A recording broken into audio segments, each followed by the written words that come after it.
Dr. Michael Sala. Here's Dr. Alfred Weber, historian Richard Dolan, researcher Grant Cameron, and Dr. Bruce McAbee.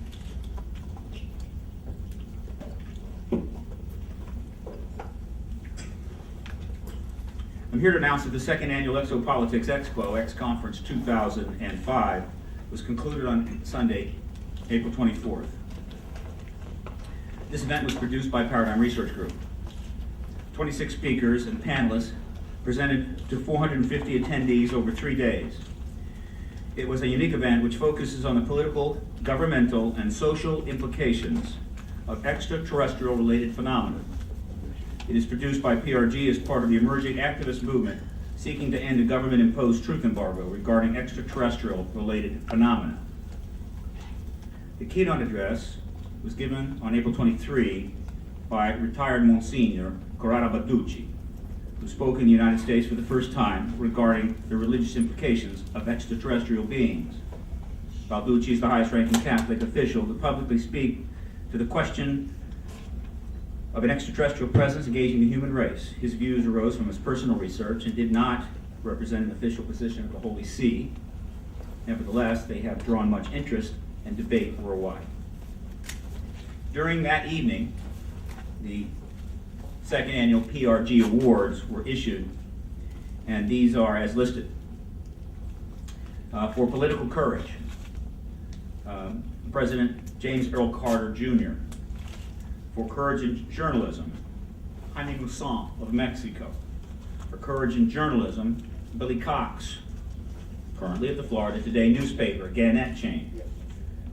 Hall of Fame, living recipient, Walt Andrus Jr., founder and 30-year international director of the Mutual UFO Network, MUFON, and Hall of Fame deceased, Dr. James E. McDonald, a very well-known meteorologist and scientist in the 50s and 60s, who was one of the first scientists to truly push the issue scientifically against great resistance.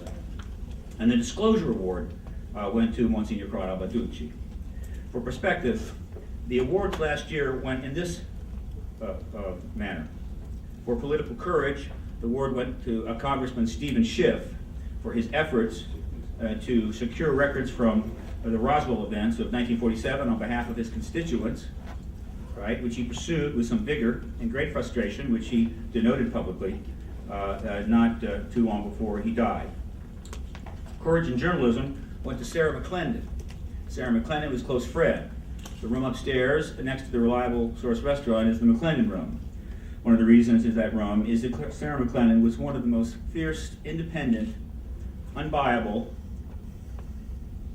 unco-optable journalists Washington has seen in a long time. She did nothing for money. She did it all simply for the truth. She was unique, but that's a bad thing. We need many, many of her walking around with press passes today. I'm looking, I'm not seeing. The courage in, the Hall of Fame Living Award went to Stanton Friedman, 35-year researcher based in Canada. And the Hall of Fame Deceased Award went to Dr. J. Allen Hynek, astronomer, who was the leading scientist of Project Blue Book until he, after considerable effort and time and deliberation, realized that Project Blue Book was a propaganda front for the government. He turned his position and opened and founded CUFOS, the Center for UFO Studies, which he pursued until his death in 1986. And the Disclosure Award went to Philip Corso, a career Army intelligence officer who worked at the highest levels of government, including on the Security Council of Eisenhower, and for Senator Eastman, Senator Thurman, and many other positions. It was a strong MIA advocate and appeared on the Hill many, many times. In his later years, he decided to reveal some things he had done, particularly with respect to Roswell. He wrote a book called The Day After Roswell. He talked about the transfer of technology. He talked about being in charge of the records. He talked about seeing a dead alien. He was then ignored pretty much by the Washington Post and anybody else in this town, and by the Army and the Air Force, though the book sold vociferously in the Defense Department bookstore. And when he died, the Washington Post did not see fit to do an obituary. So you kind of see the pattern of these awards and why we're giving them. They are intended to honor individuals who have demonstrated courage, perseverance, and commitment to the pursuit of truth, particularly as applied to facts known and withheld regarding extraterrestrial presence engaging the human race. The Paradigm Research Group calls upon all those who have held or who aspire to leadership of this nation to match these qualities. That's why we give these awards. In particular, it calls upon Presidents Carter and President Clinton and Senator Hillary Clinton to fully discuss their experiences with this issue. And it calls upon former White House Chief of Staff and presidential aide John Podesta to put this issue of extraterrestrial engagement front and center of the agenda of the Center for American Progress, a think tank which is heavily backed by George Soros, a powerful advocate for open government. Now, those of you that are saying, I beg your pardon? Who are you calling upon? Before I get to Alfred Weber and then on to questions, all right? President Jimmy Carter brought up the issue, was inundated with mail, and initiated 2 studies in the very first months of his presidency. One was initiated from within the executive, brought in Marcia Schiff, went off in one direction, and the other was initiated from outside from Stanford Research Institute, and that was led by Alfred Weber, who was very, I think, surprised when he got a green light after approaching the White House and went back to SRI planning an extraterrestrial phenomena study under Jimmy Carter. What happened next was that the government, how would you say, intact, all right, in situ, moved to stop Carter immediately. One of the group that did that was George Bush, also the head of NASA, and other agencies basically told him to go pound sand. Then the Defense Department sent out a liaison person to the SRI to meet with Alfred Weber and his boss, and that person said that if SRI continues this incipient study, they're finished with DoD funding. And that was that. Alfred was encouraged to go along. He did not. Shortly after that began a year and years of harassment and intimidation, which eventually forced him to leave the country. We know this because we have a first-hand witness to it, Mr. Weber, who's with us today. Mr. Carter eventually stepped from this issue and never returned again. All right? I can imagine what he went through. He's the only person on a federal ballot, or at least had been only the person on a federal ballot in November, to talk about this issue in the history of the nation until I was able to get on a ballot in a congressional race in 2002. So he beat me by 26 years, that rascal. And he took a great deal of criticism. What happened very shortly after he made these, or allowed these initiatives to go forward. By the way, the first initiative eventually brought in a gentleman by the name of Danny Sheehan, who was an activist attorney, Jesuit attorney, and he eventually, in the process of winding down the program, they sort of wanted to do a formal winding down, he eventually was able to see some documentation. In fact, they brought in the Blue Book documentation. It's kind of an appeasement thing as I saw it, but then, interestingly, the documentation includes some classified stuff that normally was not seen, and he saw some extraordinary material, including very powerful photographs of crashed vehicles with military people around it. He could not take that material, but he did trace some of the designs, some of the calligraphy off the side of it on a back of a cardboard, and walked away with that, for which I'm sure he is faced with some consequence in the afterlife. He gave it to the Jesuit that he worked with, and it has been kept somewhat, how would you say, secure since then. He started to speak out about this after many years in the year 2000. He has, I think, 4 degrees from Harvard University. Shortly after Jimmy Carter did these studies, he was attacked on multiple levels. Key people in his administration were undermined and forced out. Andrew Young. He was associated with scandals back in the state where he came from, a southern rural state, particularly financial scandals involving close associates like banker Burt Lance. He came under attack as being a liar, many other things. It was a I recall, a rather particularly nasty attack in the sense that it was out of character. He was an extraordinary man. He was one of the probably most truthful men that ever set foot in the White House, though I don't know the founders that well. He is still an extraordinary man, and they really went after him. It is my contention that an untold story of the Carter administration is that a significant reason why these attacks attempted to get him out after one term was not because they didn't like his southern drawl, or because they didn't like his teeth, or they didn't like his wife or his mother, well, because it was absolutely unacceptable in 1977 that a Democratic president during the Cold War would approach the issue of extraterrestrials and any kind of truth embargo and bring information to the public at that time. And any president that attempted to do that, particularly Democratic, had to go. Which brings us to President Clinton. We know President Clinton engaged the issue significantly because he talked about it a great deal, and because we have substantial records of the approach of Lawrence Rockefeller to the Clinton administration via the Office of Science and Technology Policy very early in the administration. Lawrence Rockefeller was a billionaire. They sold his condo for $30 million after he died. Penthouse condo, I should say. But he's also an advanced thinker, interested in things other than stocks and bonds. And so he was a little outside the box, but you returned his calls. And he approached John Gibbons of the Office of Science and Technology Policy through his attorney, Henry Diamond, and said he wanted to meet with Clinton. And essentially, if you read the documents, he wanted to meet with him so that he could become the disclosure president. And he did it in a very polite way, very civil way. They were going to do this by the books, and as you read the material, you see that. And they were, not in a hurry. And letters were exchanged, gifts were exchanged, promises were made, meetings were held, researchers were brought in. We have some of them here. Reports were written up. All right.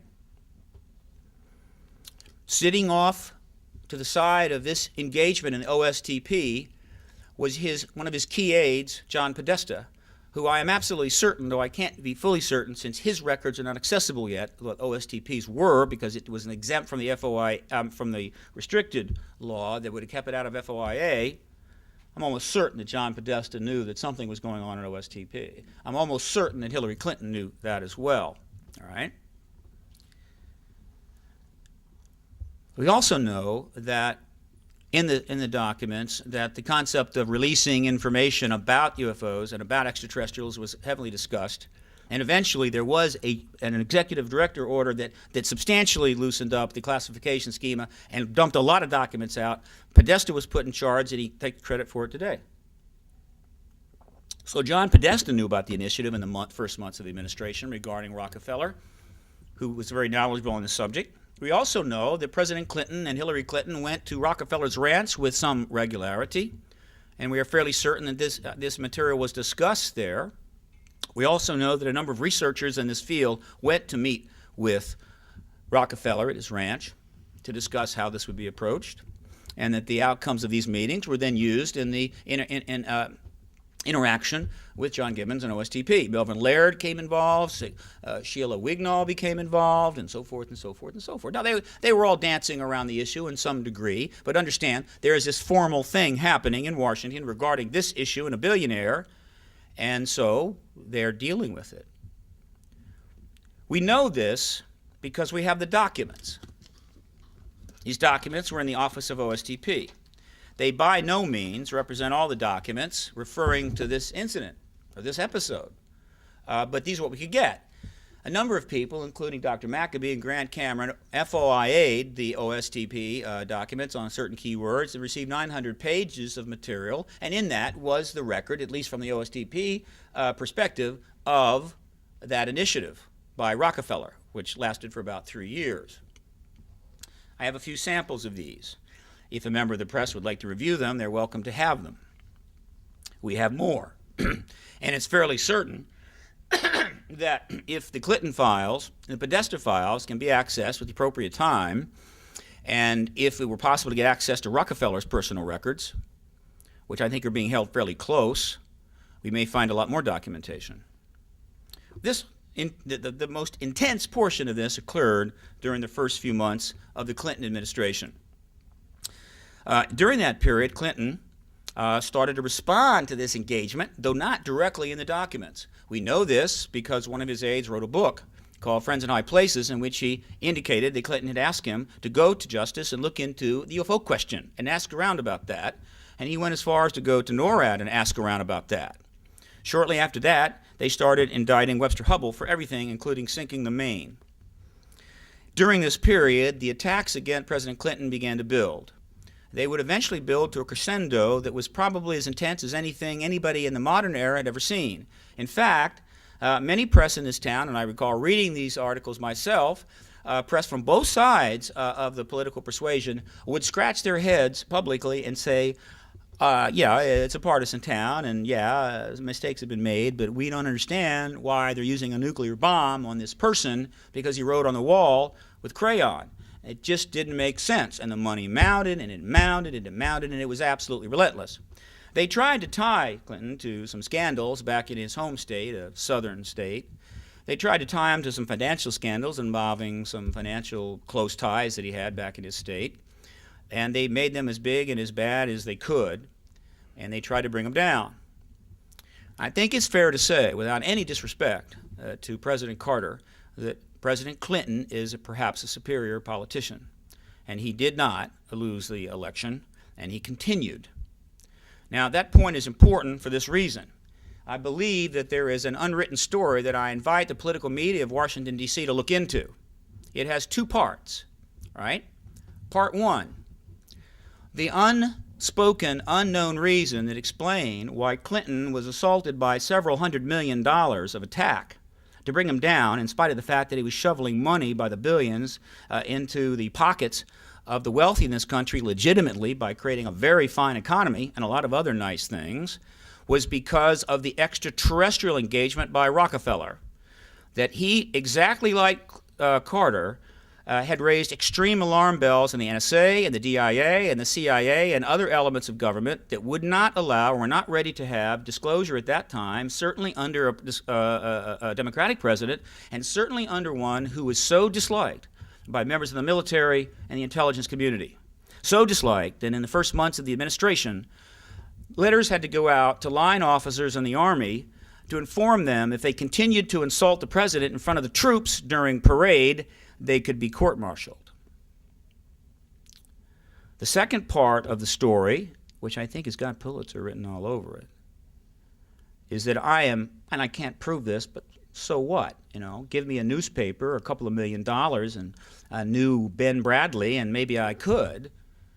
I deeply suspect that a protocol, an unspoken protocol that is a part of the regiment in this town was broken.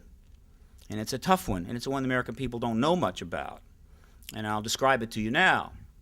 The protocol is this. Any person that gets within a stone's throw of the White House by the elective process, which you may recall doesn't require a security clearance or an oath up until the point that you put your hand on the Bible with the Chief Justice, is completely vetted by the intelligence community. And they build dossiers on that person. All right? Strom Thurmond, all right? Ross Perot, Ralph Nader, anybody that gets close is dossiered. Just in case. And there are things there which are so potentially dangerous to the welfare of the United States that it might be necessary to intervene. But of course, it would be extremely inappropriate to do that except under the most severe conditions. So those dossiers would absolutely remain private, all right? Held by the intelligence community, which holds lots of dossiers, including some on you. You can count on it, all right? I contend that it needs to be looked at as to whether elements of the intelligence community allowed parts of those dossiers to get in the hands of the right-wing attack of Clinton. And I would look first at Mellenskaith, because they knew if there were mistresses, they knew where they lived, they would know their numbers, they would know the times and the dates, they would know everything, because they have the ability to do that. And in the interest of national security, in the interest of addressing a problem that had arisen in the early days between the view of the president and the view of the military intelligence complex, maybe it would be time to break this protocol. And of course, he had the gall to ask Webster Hubble to look into this issue, and he's got his OSTP science director talking to Rockefeller, and Rockefeller's got $1 billion. And if Rockefeller wanted to, he could have run ads in every single newspaper in the country and Europe describing why he wanted to have disclosure. At any time, he could have done that. And there's nothing they could have done about it except kill him. So they had a real problem on their hands. And it's my contention they tried to bring the president down over the UFO issue the second time. All right? So, what's happened since? Well, what's happened since is rather interesting. Hillary Clinton has gone on to become senator. And she's clearly a contender for the presidency. And I am an independent, and I'm not speaking partisan here, I would strongly encourage the Republican Party to not underestimate the ability of Ms. Clinton to win the election next term. John Podesta went on to become many things. His brother built a substantial public relations firm. He was a consultant and a go-to person on a number of issues. He's a brilliant man, absolutely brilliant man. And he developed very strong, powerful ties and ultimately started building a think tank. Right? This is a process that takes some time. He had to eventually raise $25 million. This took several years. About halfway through this process, something interesting happened. The Sci-Fi Channel, the science fiction channel, had a series coming up called Taken, produced by Steven Spielberg, who had made $2 to $3 billion off of movies which directly address the extraterrestrial theme from a number of perspectives, including high realism in Contact and Close Encounters of the Third Kind. I was approached by the Sci-Fi Channel to talk about the idea of adding an advocacy component to the marketing of the film. But a legitimate one, not a phony one, and I wouldn't have gotten involved with a phony one, and I talked with them for a number of months, and they went off and did some things, and that was fine. I was running for Congress at the time, an activist campaign. It wasn't intending to win.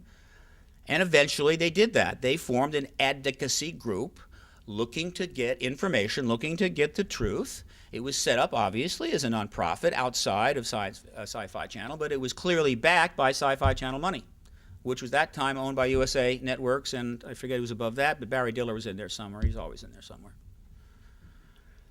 And let me tell you what they did. They created this advocacy group. They put a website up. They came into town to create a presence. And I thought they did a fabulous job. First of all, you got to have a public relations firm if you're going to push an issue around in this town. So they hired one. They hired Podesta Mattoon, which is partnered by Anthony Podesta, the brother of John Podesta. Okay? And they hired a K Street law firm, Lobens Novell, I think. And I'm missing one of the partners. I'm sorry. Convey my apologies. K Street, to represent them in the legal aspects, primarily FOIA filings. All right? So very sophisticated here. And they then held the press conference that you would do to announce this. And I attended that press conference.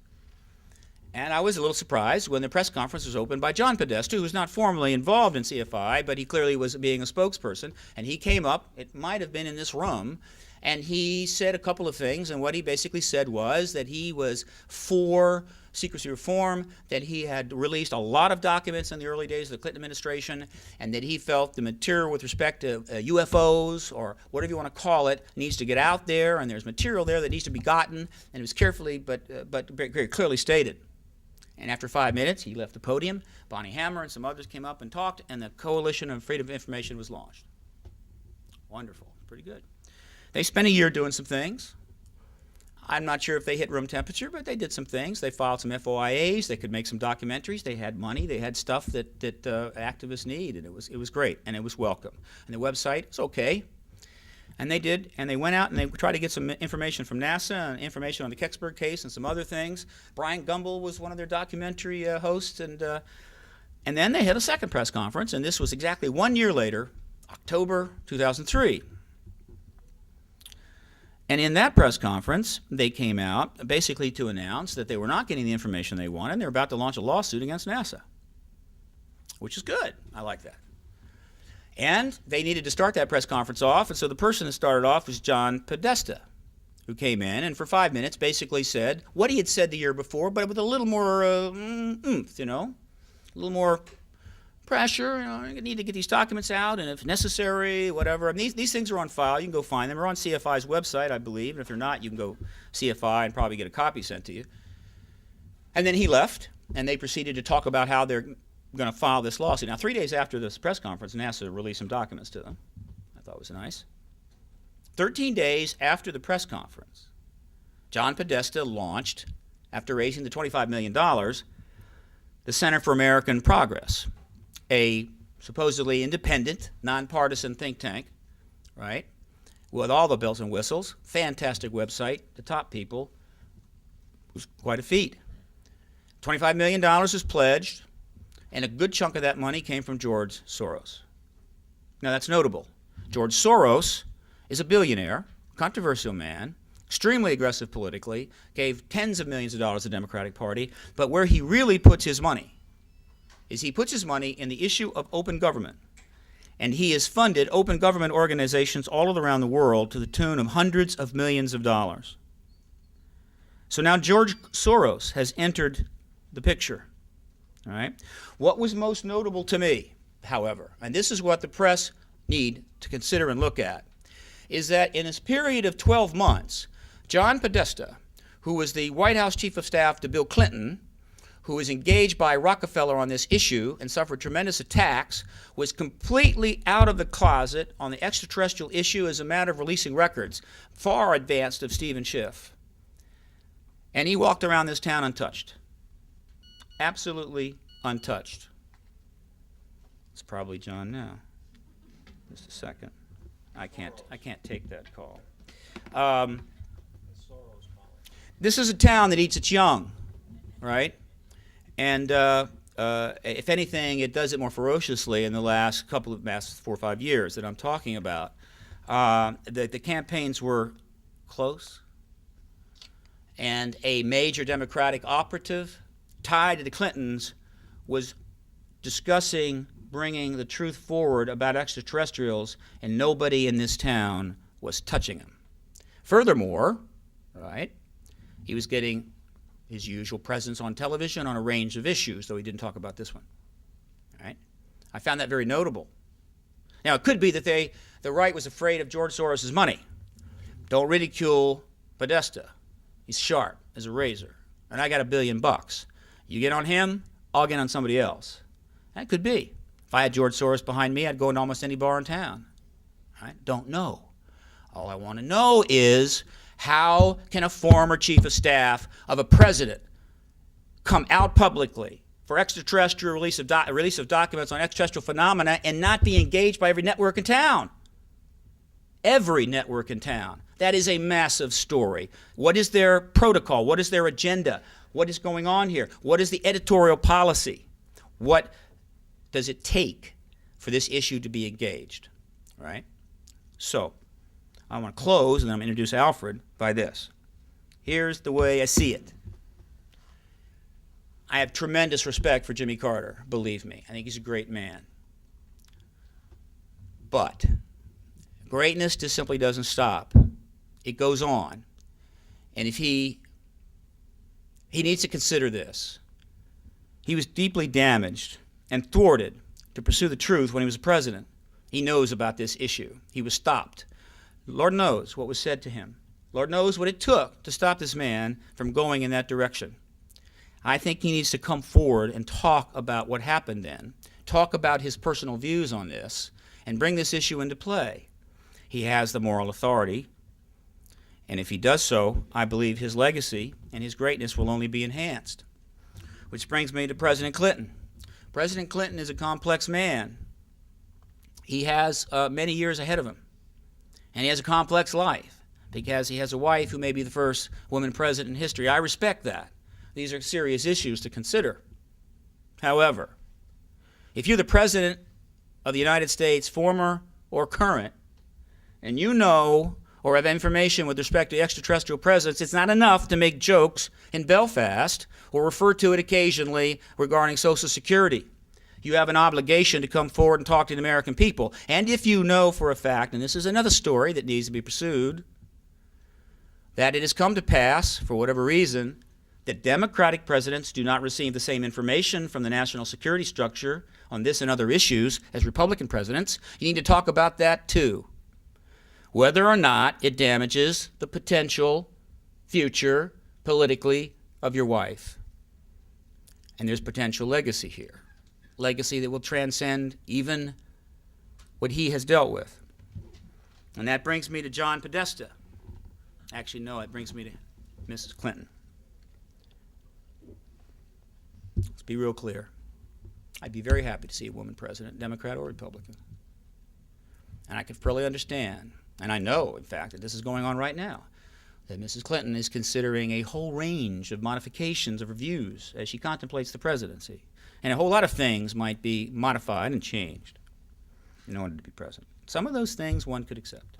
However, no way can you aspire to be president of this country and be in the closet on the extraterrestrial issue, knowing and having talked with someone like Rockefeller, knowing of the initiative that was targeted at your husband, knowing something is going on, but you're just going to put it on the back burner until you can get in the office, and then you'll do what? That's not going to work anymore. There are too many sharp people now. There are too many websites. There's too many books, too many information. Most of the people here are doctors. The rest of them could be doctors, PhDs. It isn't going to fly. I encourage Mrs. Clinton to consider that she needs to be not just the first woman president, if that's to be, she needs to be the first candidate for president of a party who says this issue will be discussed in this campaign. I will insist upon it. And that last brings me to John Podesta. I'm impressed with him. He has a think tank. It's the best gig ever. He has the funding. He has the brilliance. He has the presence, and he has the charisma. And he wants his cake and eat it too.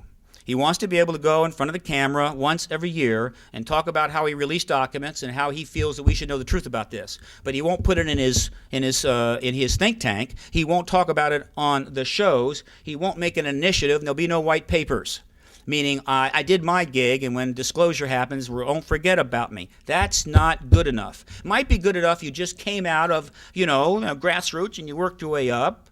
And you've, finally got something together, and now you're a player. But not when you worked at the top, not when you worked at the White House, not when you worked there when that initiative was underway. And, of course, you had the ability to influence. And let us not forget, least of all, John Podesta is one of the greatest X-File fans in the country. And for him to try to double-side this issue, I think is a disgrace to the memory of both Fox and Mulder. So I invite Mr. Podesta to come public on this. And last but not least, it would appear that George Soros does not lack gumption or money. He puts it where he wants to. He believes in open government. If he believes in open government, then he needs to fund the ending of this truth embargo. That's not a hard equation to figure out. Mr. Soros could end this embargo in probably 6 months. He has the money to do it. He doesn't have to do it through the Center for American Progress. He can pick another entity and do it, or he can do it by himself. Will it be dangerous? Perhaps. So what? These are the people that are involved with this issue in the public arena. And there are many more beneath them. I've encountered some of them that know, astronauts and scientists, who don't really have the leverage to come public and don't want to lose a career, and I don't blame them. This town is filled with people that know this issue is true, right? This town was filled with people that know a lot of things are true. And until we start acting on the things we know are true, this town's reputation for truth is going to continue to decline. And that's going to affect the ability of America to pursue its interests. Now, what I want to do now is introduce Alfred Weber, who is the founder of the term exopolitics and an advanced thinker and futurist, whose life was disrupted and shut down when he dared to ask President Carter to do what President Carter already decided to do. He's moved on from there. And he has some announcements for you about his work and where it's going to go. Alfred. Thank you, Steve.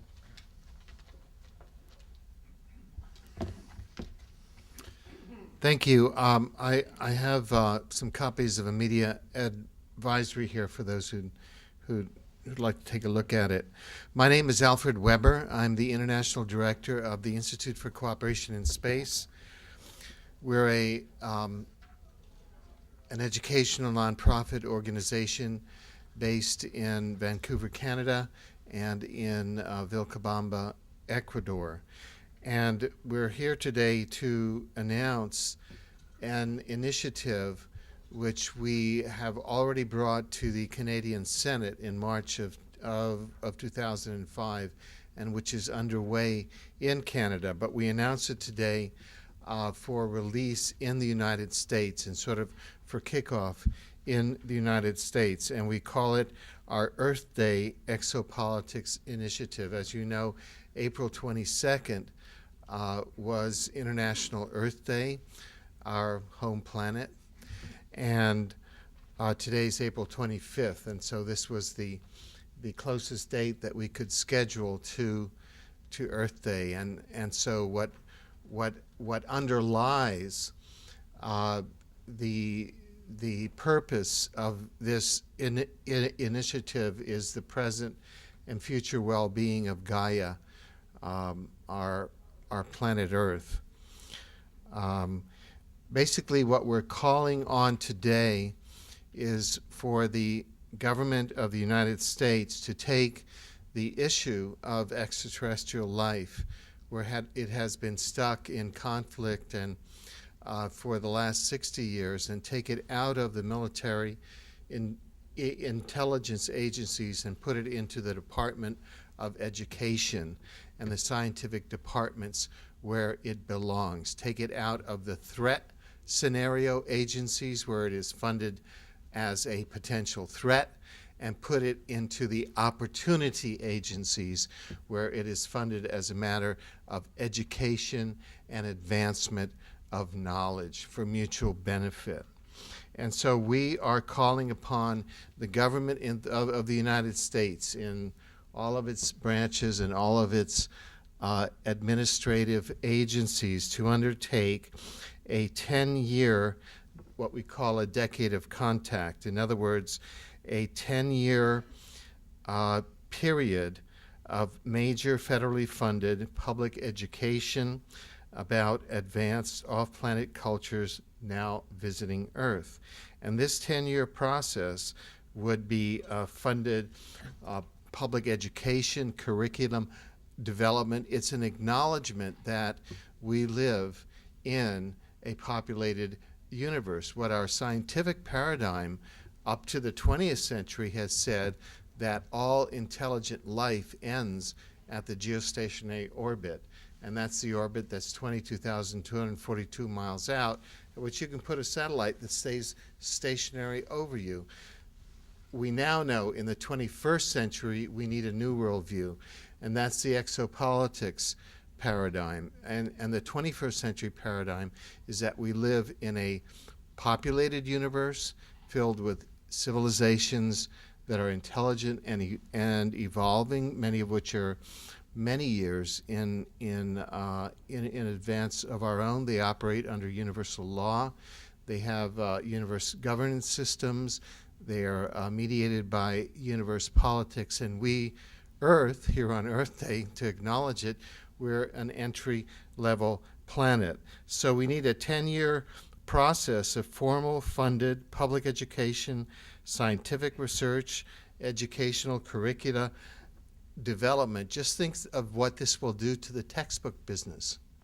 I mean, this is an enormous economic stimulus. It's like a sort of a sea change with tremendous a positive win-win economic linkage effects.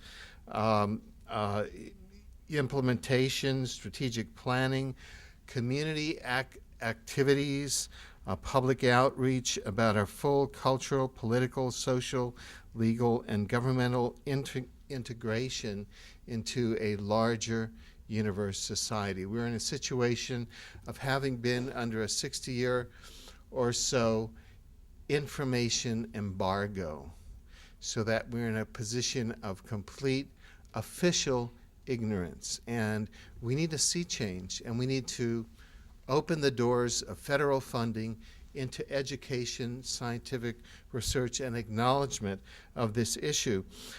Along with this, in an interactive period, we're calling for the initiation of public interest diplomacy, with spiritually advanced off-planet cultures that are now visiting Earth. And we say public interest diplomacy, that's the analog of what many of us non-governmental organizations, including our own, the Institute for Cooperation in Space, during the Glasnost period, part of perestroika restructuring, sort of having our own perestroika at this time. Whatever it's called. Yeah, which is a transitional period, and that in the 1980s, we non-governmental organizations were able to deconstruct and go through the so-called Iron Curtain and bring the peoples of the world out of the communist capitalist paradigm. And this was all done unofficially. I myself, just to give an example, I produced and hosted the first live radio broadcast between the Soviet Union and the United States in the history of the world. It was 4.5 hours live, carried by Gostela Radio in the Soviet Union, over all 11 time zones, carried by National Public Radio in the United States, and it was nominated for an award on the floor of the General Assembly. We had citizen to citizen in the Soviet Union, hooked up talking with people on the street in Jersey City, New Jersey. People were crying on the radio. In a similar way, the embargo that we've had over the past 60 years has placed an artificial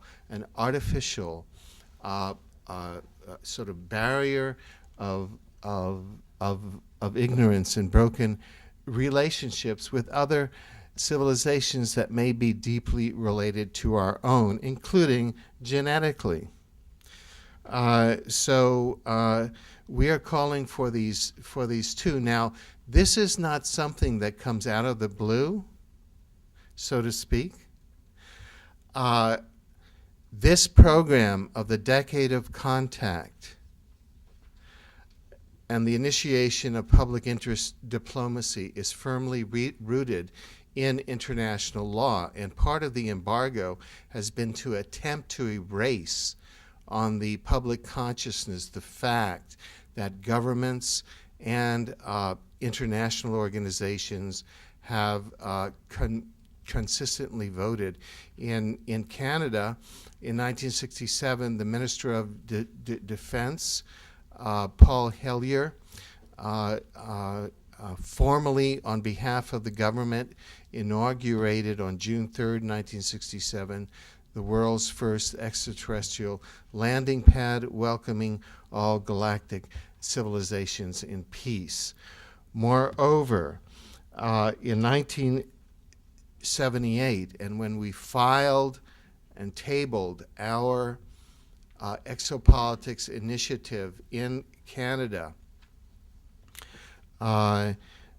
with the Canadian Senate just last month, they remarked how wonderful it is that this is being taken forward under the umbrella of a United Nations General Assembly resolution, i.e. it's all legal.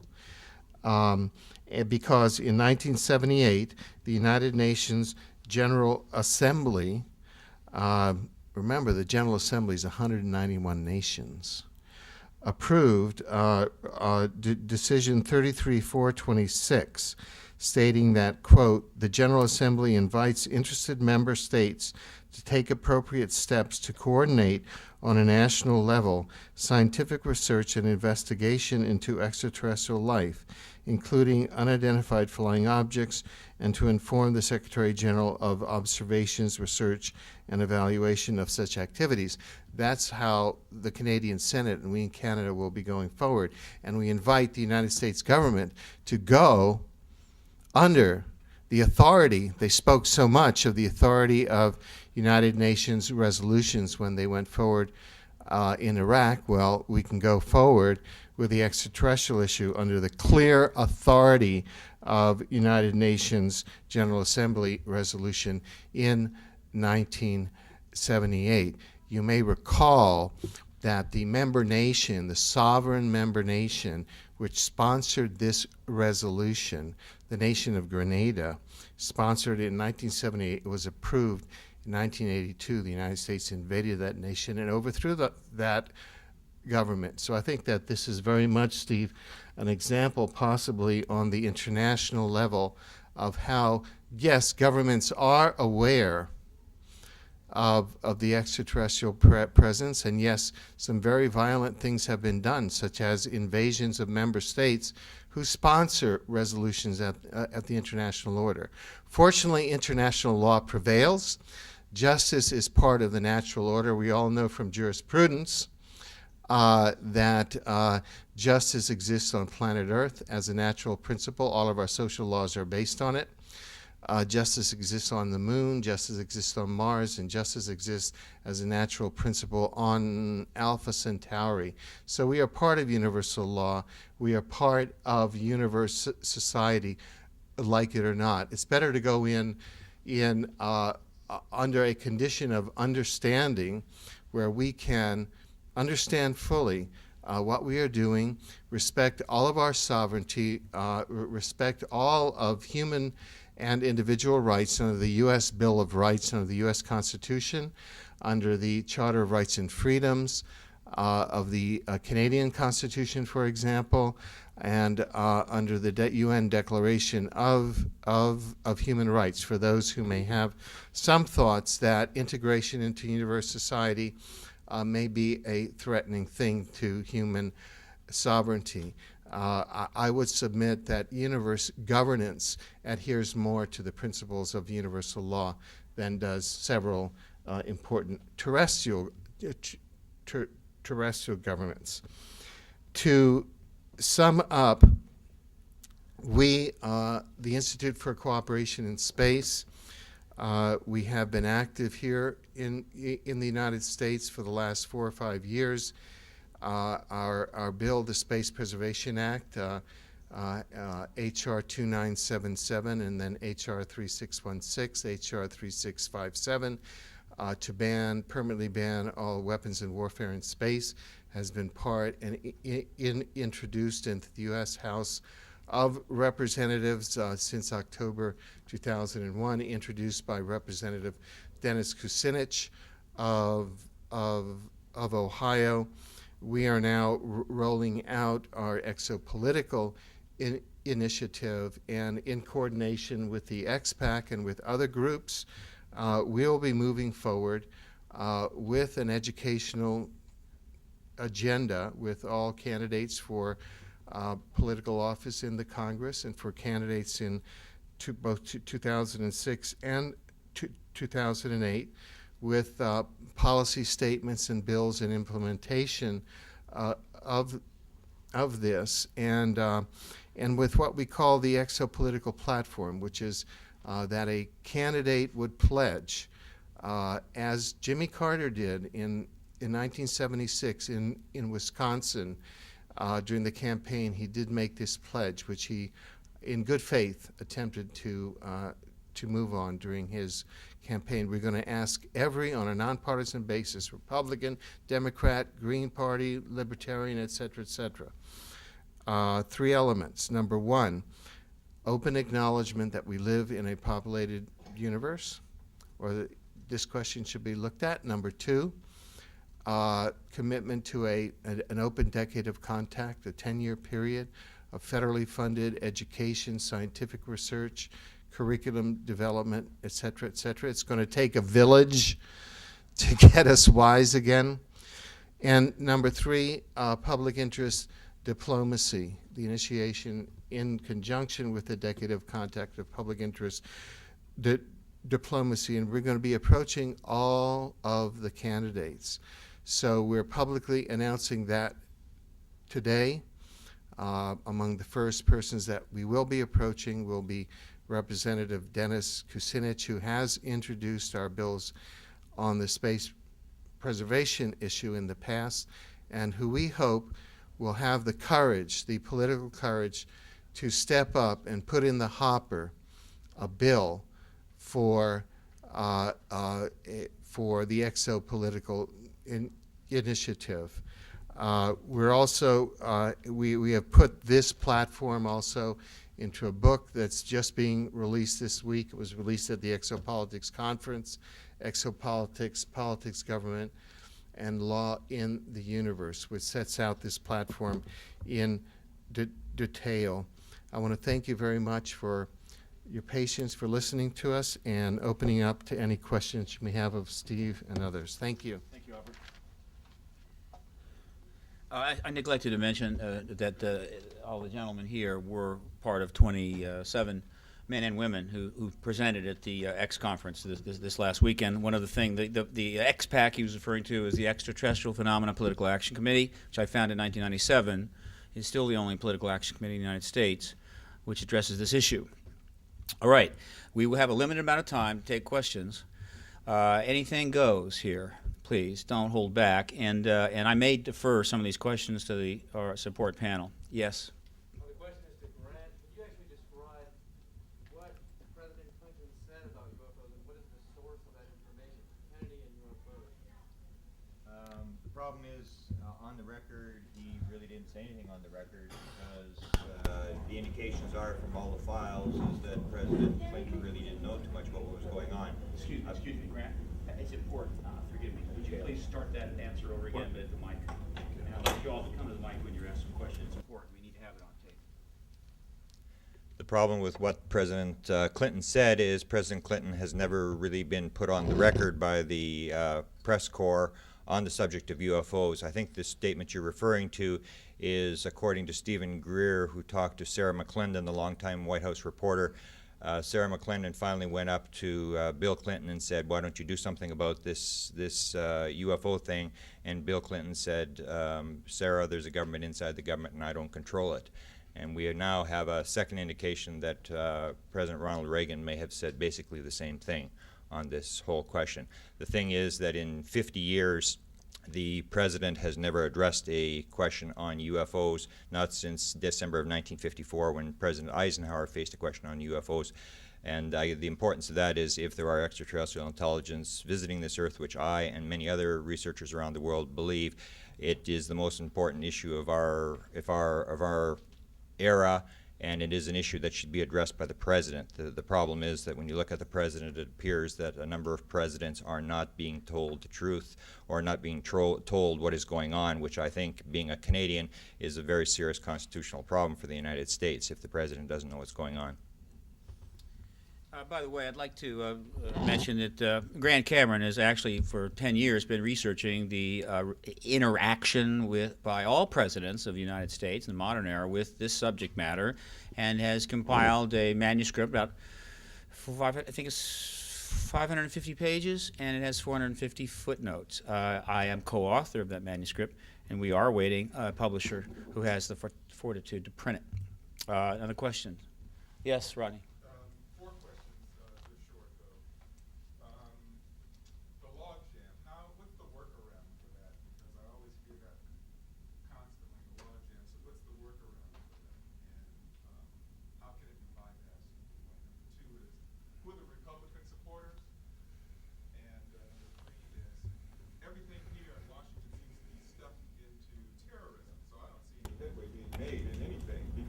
Whatever they don't want you to know, they're going to stuff it in terrorism, and you're not going to know.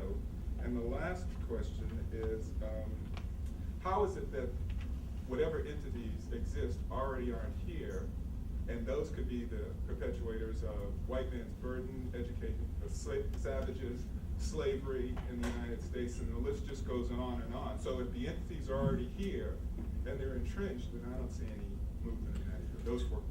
Interesting point. One man's European explorer is another person's extraterrestrial. I'll start with number 3. Give it to me again, please. Okay, number 3 is the terrorism. Yeah, terrorism. Yeah, the question is, because really everything's terrorism now, so you really can't make any headway. It's an interesting point because approximately 4 years ago in the main room of the press club, a press conference was held by the Disclosure Project, which is run by other activists. This was a significant event with $50,000 behind it, and It had a very good public relations person, a woman that I know that fronted it. And what was done was that about 21, I think, government agency employees, part of about 120 that had been interviewed, about 2 hours each, into a massive compilation of witness testimony, eventually edited down to 3 hours. It was presented that day to the press, were brought into the ballroom, and they gave first-hand testimony about how they'd engaged the issue while being employed by the government. Their testimony was pretty powerful. It's possible that some of it might have been incorrect, either misinformation or fraud, but I'll take the other 19 people, all right? And there were approximately, there were 200 people there and about 100 press. There were 17 camera crews.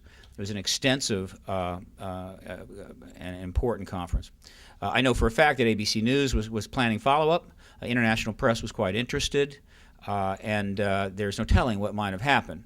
But as we know, almost exactly 4 months after the May 9th, 2001 press conference, we had the events in New York. And, of course, then everything is subsumed. Fine. We understand that. All right. There are times for subsummation. It happens. And I respect it to a point. Right. But the American people have got to be real careful that the government does not take advantage of opportunities like that to simply shove whole slates of issues off the table. And they will do it if you let them. So you got to watch for that. And the other point would be that while I appreciate the importance of Iraq and I appreciate the odd Middle Eastern war, the point is you've got Middle Eastern war, you've got extraterrestrials all over our airspace. Middle Eastern war, extraterrestrials possibly coercively abducting human beings. Middle Eastern war, sequestered technology from crash vehicles in our hands for years. It could possibly transform our planet, withheld and embargoed because of national policy. Which one should we work with? You'd like to say something, Michael? Go ahead. I'd like to as well, Steve. Sure.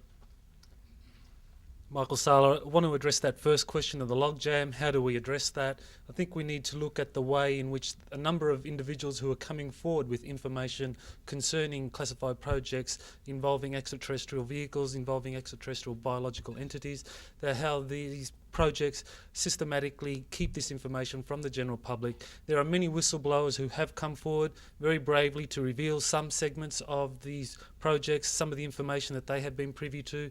These whistleblowers have had an extraordinarily difficult time in getting this information out without being unnecessarily exposed to very harsh attacks from the general public, from the mass media, and many researchers who are incredulous at the claims of many of these researchers.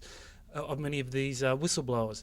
Some of the whistleblowers are well known to those who have been exploring these issues concerning extraterrestrials.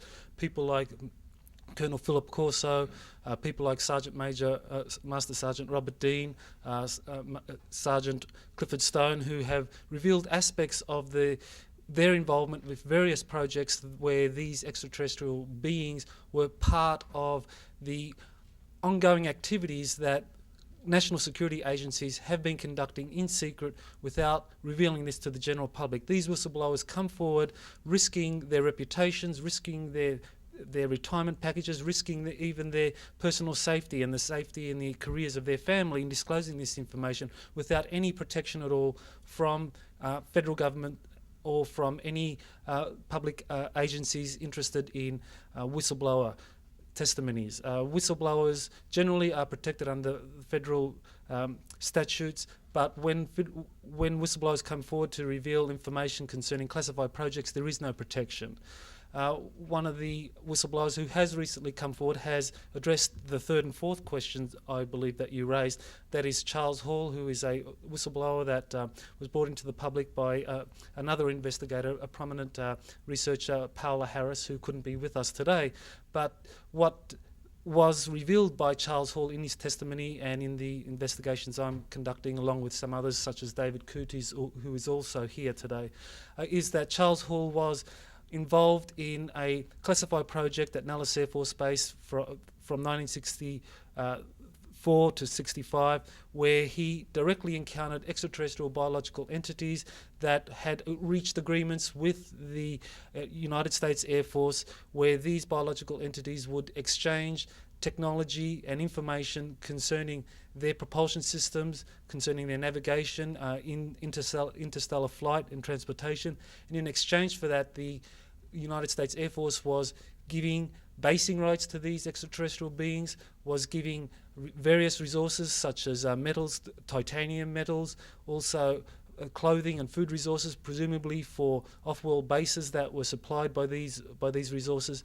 Charles Hall is one of those whistleblowers with extraordinary claims, which we investigators are trying to find corroborating evidence for. We're having some success to corroborate his testimony, and I believe that this is the kind of testimony that we need to look for to break the logjam, and to also get information on exactly what is happening with the extraterrestrial entities that have reached agreements with the national security agencies and military organizations such as the US Air Force. Thank you.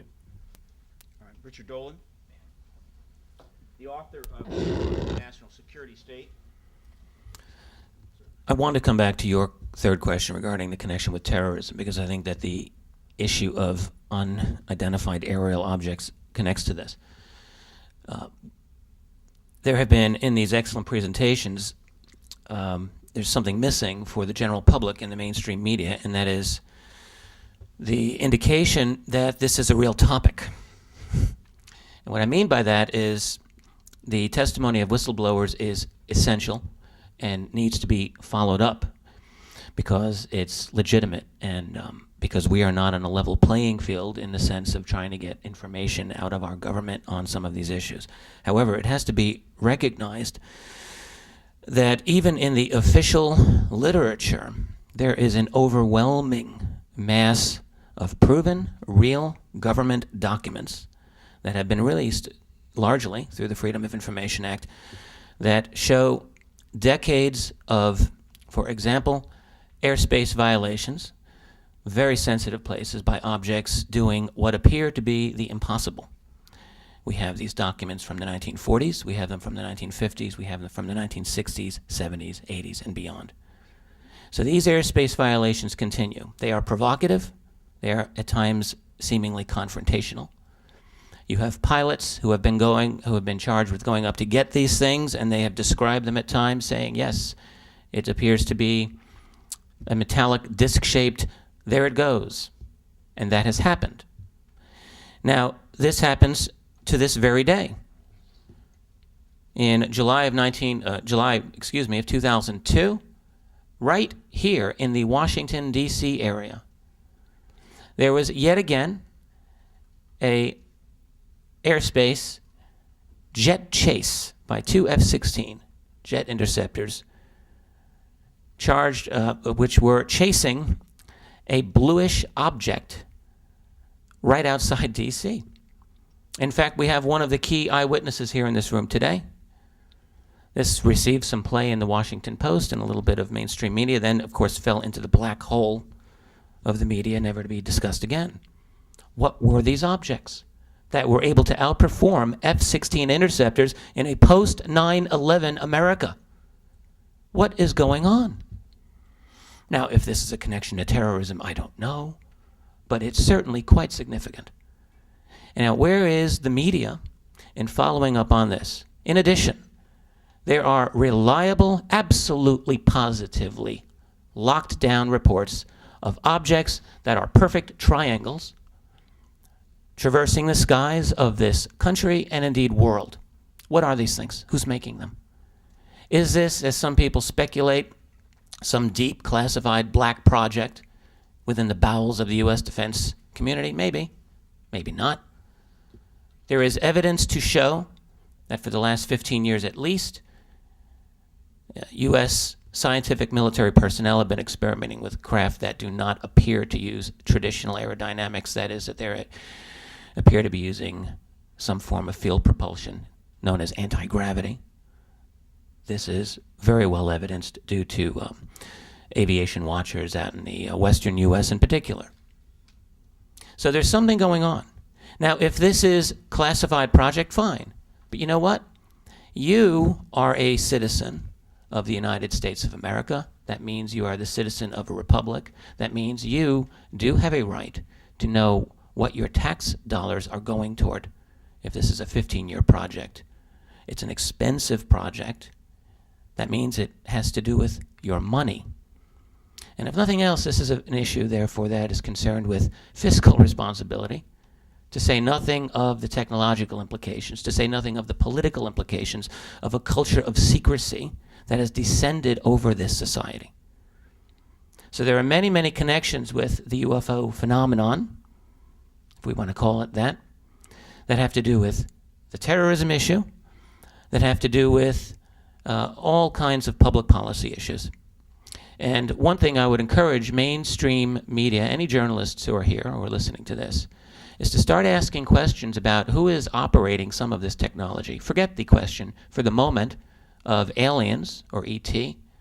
That's on the table too, but let's let that wait for a moment, because you have to do first things first. And for the large majority of the public who may not have much knowledge of this, perhaps a question of ET is a bit much to swallow at first. All right, so let's do one thing at a time, and let's start looking at this technology. Thanks. Grant, you wanted to speak? I'll just give you a little short response on your question about who are the Republican backers. Ronald Reagan was terribly fascinated with the whole subject of UFOs. We've documented that he's had at least 3 UFO sightings, which were described. His son described one. There was a couple of others. But basically, when you're talking Republicans, to sum up who are their backers, everybody who knows what's going on is basically in the Republican, because you basically have the military, which basically backs the Republicans. And one of the things with the Republicans, they take an issue of security over open government, these kind of issues of war and security, terrorism, this sort of thing. And to give you an example of that, on April 11th, 2001, on the Diana Rehm show, the local radio talk show here, I addressed the question to Dick Cheney, because I say the most important question to put to any high-ranking official is not what do you think about UFOs or have you seen one. The most important question is, have you ever been briefed on the subject? Did someone walk in your office and tell you what's going on? Because if someone walks into the president's office or some high-ranking official and briefs him on the subject of UFOs, it is for real. It's not imaginary, as the government has been saying for 60 years. So I asked Mr. Cheney, this is 3 months after he became the vice president, I asked him on the air, and this is still on Diana Rehm's archives, Mr. Cheney, in all your jobs in government, have you ever been briefed on the subject of UFOs? And if so, when was it and what were you told? And Mr. Cheney said, if I had been briefed on that subject, it probably would have been classified and I wouldn't be talking about it. Basically shows to me this thing's for real, it's classified, it's secret, and the people who control it do not want it to come out. Steve, just one thing, I forgot to identify myself. My name's Rodney Livingston. I'm with SDN. Thank you. We have another question? We're going to keep our answers shorter, though. David Goot? Yes, sir. It was mentioned in your talk, an integration with an extraterrestrial society is basically the definition of exopolitics, terrestrial with extraterrestrial society and its implications. To reconcile terrestrial differences first would seemingly be logical before we merge it with an extraterrestrial society. My question is, how are we going to go about gaining a global umbrella of society here on this planet, integrating their Gaia principles with some of the Christian principles and some of the other principles? Also, how are we going to go about reconciling a global charter with a national sovereign charter, whether it be the Constitution of the United States or the Constitution of Canada? I'm going to answer that this way, and it's not a dodge, but I think you'll understand. It's a wonderful question. These are deep issues. And Alfred, I think, could probably talk for 25 hours on it, and so could I and some others. But I think we're ahead of ourselves. Why? This is kind of something that's happened in this. In other words, you think there's extraterrestrials here? Okay, fine. Would you please first approve advanced calculus from first principles of geometry? Okay, you could do that, then we'll go forward on this other thing. Look, the issue here is, are there extraterrestrials engaging the planet, and does the evidence prove it? It does. That's what needs to be looked at. I'm not, at this point, able to, as far as I know, create global peace and or stability or anything else. That's up to the world governments to do. My point is that whatever the government's going to do about world peace, or whatever your interests are in world peace, or advancement of civilization, it's going to be dramatically held back if massive information, huge holes in your worldview are being denied you. So I'm simply saying, let's have that information and work with it, and hopefully we'll arrive at some of those things. But I don't want to have to do that first in order to get the press to come and say, well, you've created global peace, and so we'll now look at your issue for you. Another question, please. Yes. Yeah, follow up on something Richard brought up. What is a strategy for convincing taxpayers and their elected representatives that this is a pocketbook issue that affects them directly? The question is, What would be a strategy that would convince the average person that it's a pocketbook issue, something that could actually take money away from them? Richard? Great question, Billy. Well, one thing that we can recognize is, even through the, again, officially unarguable literature, that there is excellent evidence to show that some of these advanced objects have been recovered by U.S. military personnel. On top of that, there have been a number of individuals who have spoken out through either through personal knowledge or through research, things that have come to them, that there are indeed at deeply classified levels programs charged with studying technology that did not originate from this civilization. And indeed, these statements have been made by some individuals who are quite prominent in this world, and that includes Apollo 14 astronaut Dr. Edgar Mitchell, who made such a statement a year ago. Now, Dr. Mitchell walked on the moon. He has many very, very influential and powerful friends. And this doctor and astronaut a year ago, and at other times, has stated that he had 2 elite-level sources who confirmed to him the existence of such programs. Any UFO researcher who's been in this field long enough will probably establish contacts like that. I myself have spoken with other scientists, very elite-level individuals, who have also confirmed this to me. It's a tricky situation because people don't want to go on record about this, and it's an act of tremendous courage on his part, Dr. Mitchell's part, that he did. So the point is this: if there are such programs to study such technology, one has to assume that they cost a lot of money. Now, this is money that is not being acknowledged in any budget that Congress will pass. All right, it's part of what we call the black budget. And so I don't have all the answers here, but I would have to think that one strategy would be to make some noise about this and find out how can we get some access to this black budget. I mean, first of all, that in itself is an issue that we need to get more of a hold over. I think there's someone else who wants to deal with that question. Michael? I want to just make some comments about the black budget. According to the Federation of Atomic Scientists, who look at the size of the black budget that they're able to deduce from documents that have been released by the CIA, they estimate it to be somewhere in the vicinity of about $38 billion. According to those in the Congressional Accounting Office, they look at the black budget or projects that are funded by these funds, and they estimate those to be around the $4 billion mark.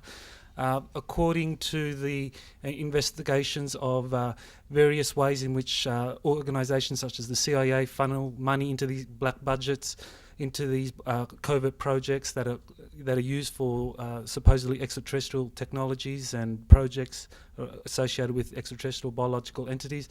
Estimates go as high as $1 trillion a year.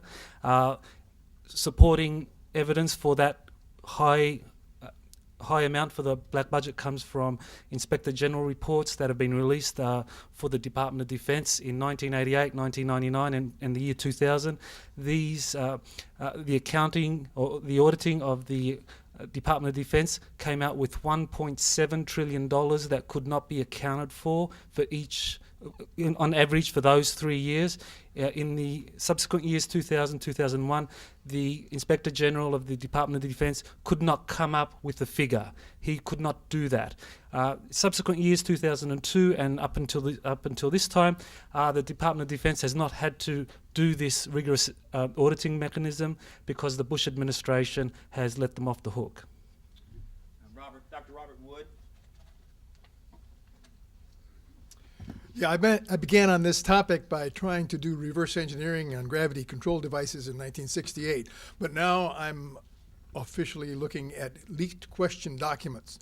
And some of the documents tell an amazing story, and in particular in connection with the last question. One of the leaked documents started with FDR, and FDR had set up, through Vannevar Bush, a committee called the Non-Terrestrial Science and Engineering Committee. These were guys, after the recovery of a crashed flying saucer in 1942, who were given the parts and told to figure out how they work. They came back to FDR in 1944 and asked for money. And he said, no, we got to win the war first, beat the Nazis. And then in 1947, it was Vannevar Bush who went to President Truman, who didn't know about all this, and said, by the way, we have these craft. We could do some reverse engineering in order to improve our country, to improve our culture, to improve our standard of living. And that was when the money started to flow. Thank you. Thank you, Rowan. Yes. Question? Just to follow up, I'm not trying to be glib or simplistic, but I'm wondering, the task seems to be how to convince Von Pockettle, Joe Sixpack, in soundbite, because that's the way our media operates these days. How are UFOs taking money out of their pockets? All right, I can answer that. Well, first of all, I'm not sure I totally agree with the question. There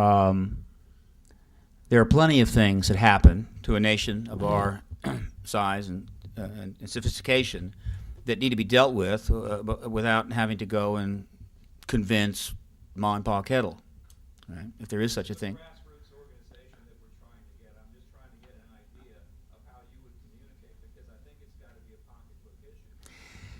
I'm just going to disagree. I'm not saying it can't be a pocketbook issue, okay? But it is so much more than that. And over the last 47 years, it has warped and twisted all of the relationships that exist in this government. The relationship between the executive and the Congress and the military and the military and the intelligence and the intelligence and the Congress and the president. You get it? It's warped it and twisted. That's why things are kind of odd. Have you noticed things are kind of odd?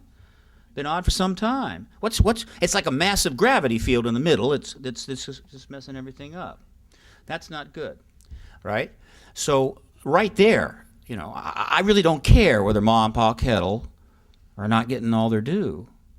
The Republic is at risk. So let's address that. Where do you address that? You address it at the highest level. You address it at the Congress. You address it at the presidency. But to answer your question, in California right now, 87 octane is going for $3 a gallon. It's going to be $5 a gallon. If you own a Prius, you're set, all right? And I believe the government owns technology capable of taking 30 and 40-foot discs and taking them up to 20, 30,000 miles an hour with an energy system that I don't think you find in a Volkswagen. And that's just the beginning of that, all right? Just the beginning. Let me put this one out there for investigative reporters to consider. If I was an in-the-know person, high up in government or finance, and I knew about the extraterrestrial issue, and I knew about sequestered technology, and I knew what it could do when it was released, my position would be this. Let's keep that technology under wraps as long as possible while we sell as much of the rest of the oil as we can for as much as possible. And then we'll take that money, and we'll use that to own the extraterrestrial technology, right? The point is, there's always people in the know and out of the know. Sometimes it's about stuff, and you're in or you're out. But there are some things you can't have the in the know and out of the know. It's unacceptable, right? Right? You can't create a country where 50% of the people are allowed to know about heart surgery and cancer treatments and things like that, but 50% of people are not allowed to know. So if you get heart problems or cancer problems, it's like, what can I do?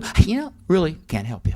don't know anything about. You don't know anything about that. Why don't you know anything about that? Because you don't have a right to know anything about that. You see where I'm going here? This isn't finance. This is bigger than that, much bigger than that. All right.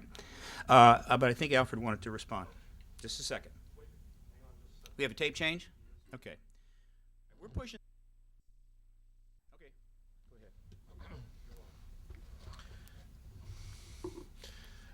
ahead. Yes, Billy. I just wanted to briefly amplify on that issue, on the economic issue, and amplify. Steve actually touched on it after I'd raised my hand. Basically, it has to do with the petroleum nuclear civilization, which is non-sustainable. And we now have a petroleum fossil fuel energy base, which is non-sustainable, and that the energy costs just in immediate out-of-pocket is becoming more and more evident that it's non-sustainable, and the price of gas is about as mom and pop money direct out of your pocket as you can get.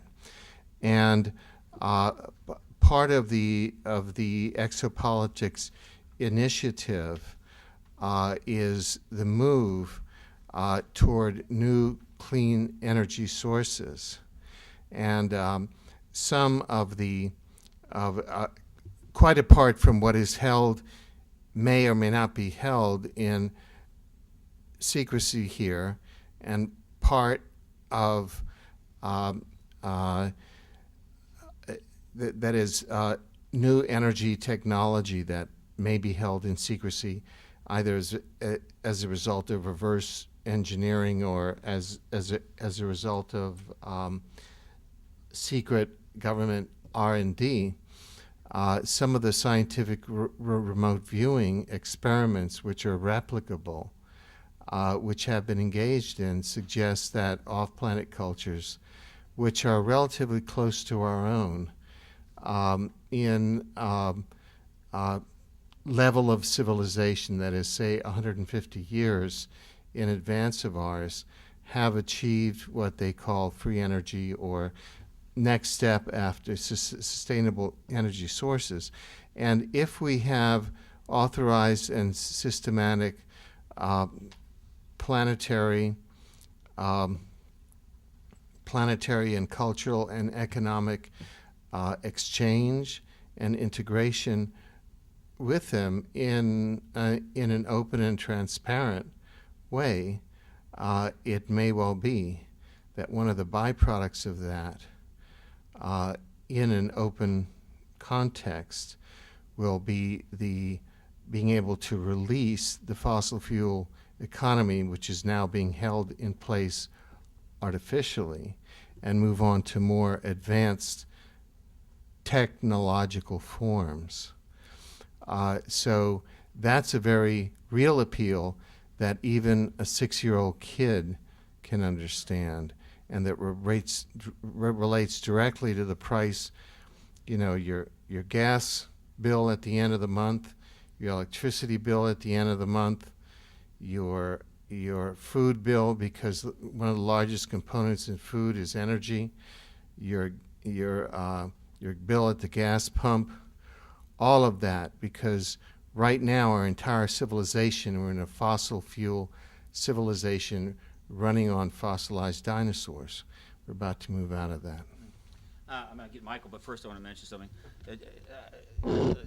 Quick anecdote. Look, not too long ago, one of the most powerful economies in the world, I forget what it is, 5th, 6th, 7th, something like that, was practically brought to its knees by some rather corporate, fascistic oil companies and OMR, or what we call arbitrage companies, Enron, that basically jacked up the price of their energy and practically brought the state of California to its knees, probably for voting overwhelmingly Democratic, but whatever. You got a situation where a state of that size can be brought to its knees because of the price of gas. That means every state in the country is now hostile to whoever wants to bring it to its knees that way.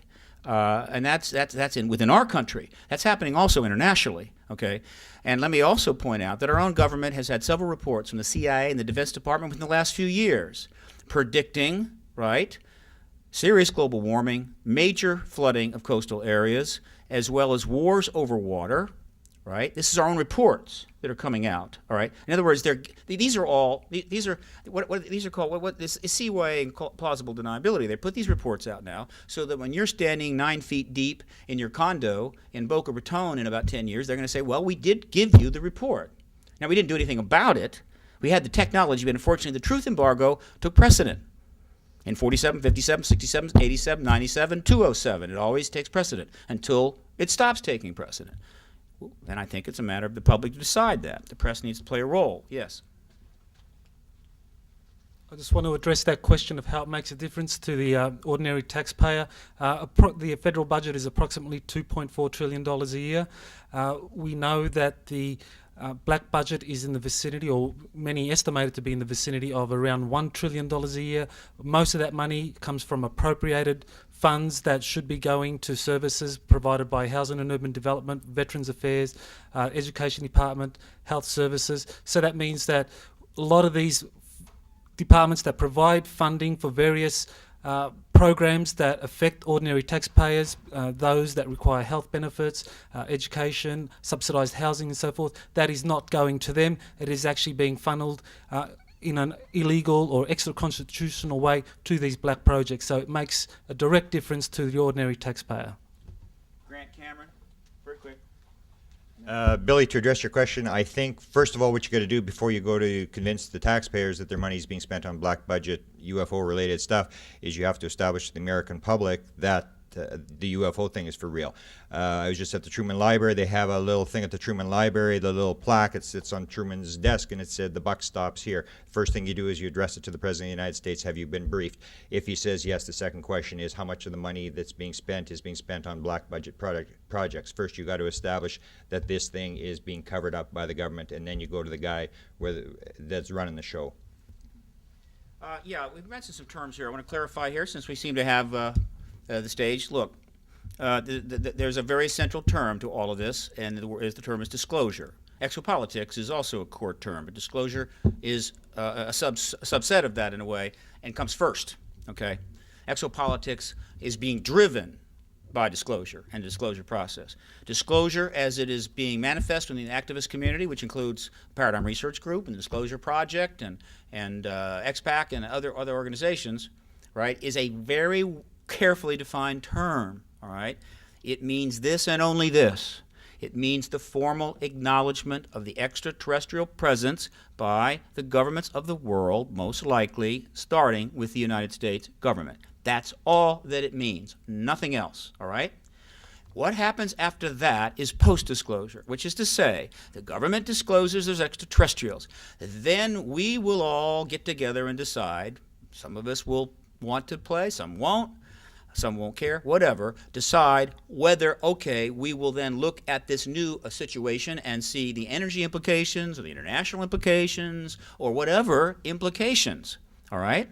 But we're not getting to any implications until the acknowledgement takes place, all right? Imagine a government that started sending thousands and thousands of American sons and daughters overseas to fight a war that they didn't acknowledge, so that year after year, sons and daughters would go away and some wouldn't come back. And when people ask what's going on, we have no comment on that. We don't talk about that, all right? And so 4 or 5 years go by, and essentially it's learned, oh, wow, well, we sort of had a war there, and a lot of people were fighting it, but we didn't tell you because you didn't have a right to know. It's beyond that level of absurdity, all right? And so first you have disclosure, and then you decide what to do with it. We don't know all the answers to that. 10 Cray computers, I wouldn't know the answers to that. Frank Ferguson, please. Dr. Weber, I would like you to comment on your sense of urgency with respect to this 10-year program, especially vis-a-vis the possibility of global warming tipping points.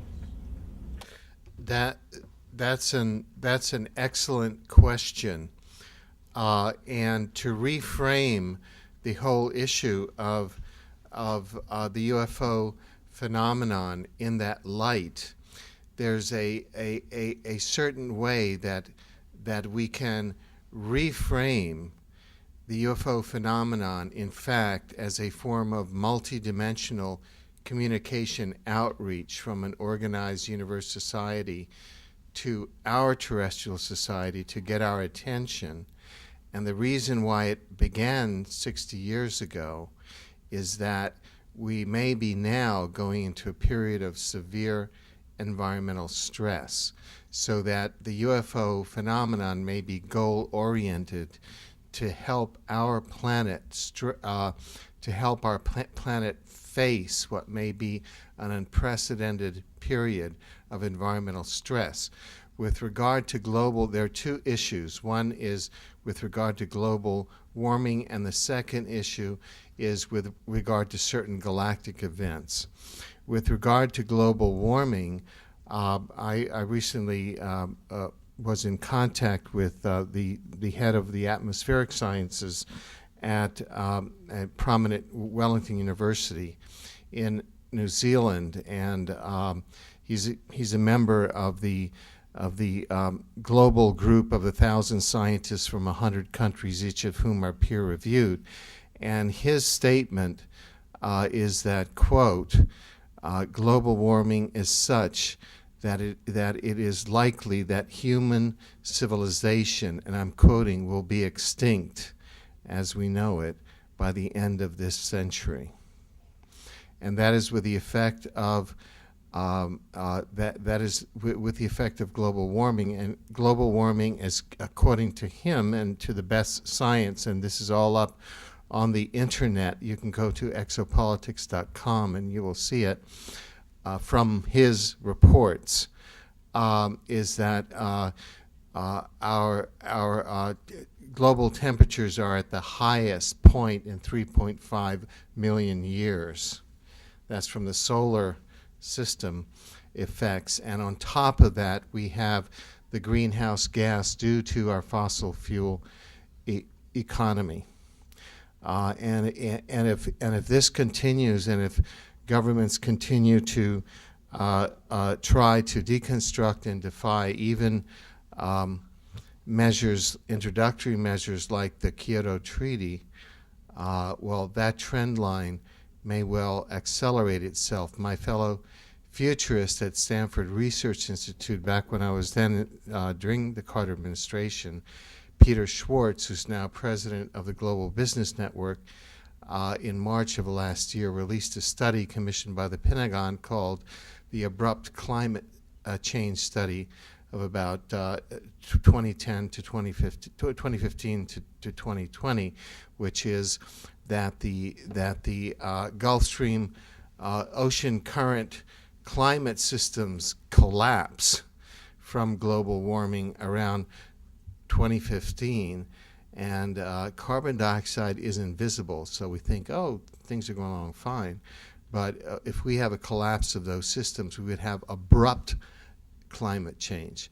Secondly, apart from global warming at that level, which is why we may be having the UFO phenomenon as a communication outreach, as a theory of what they call peripheral cueing. And the phenomenon itself may be like a mass conditioning device to say, oh, gee, wake up, wake up, wake up, wake up. You're part of a larger universe.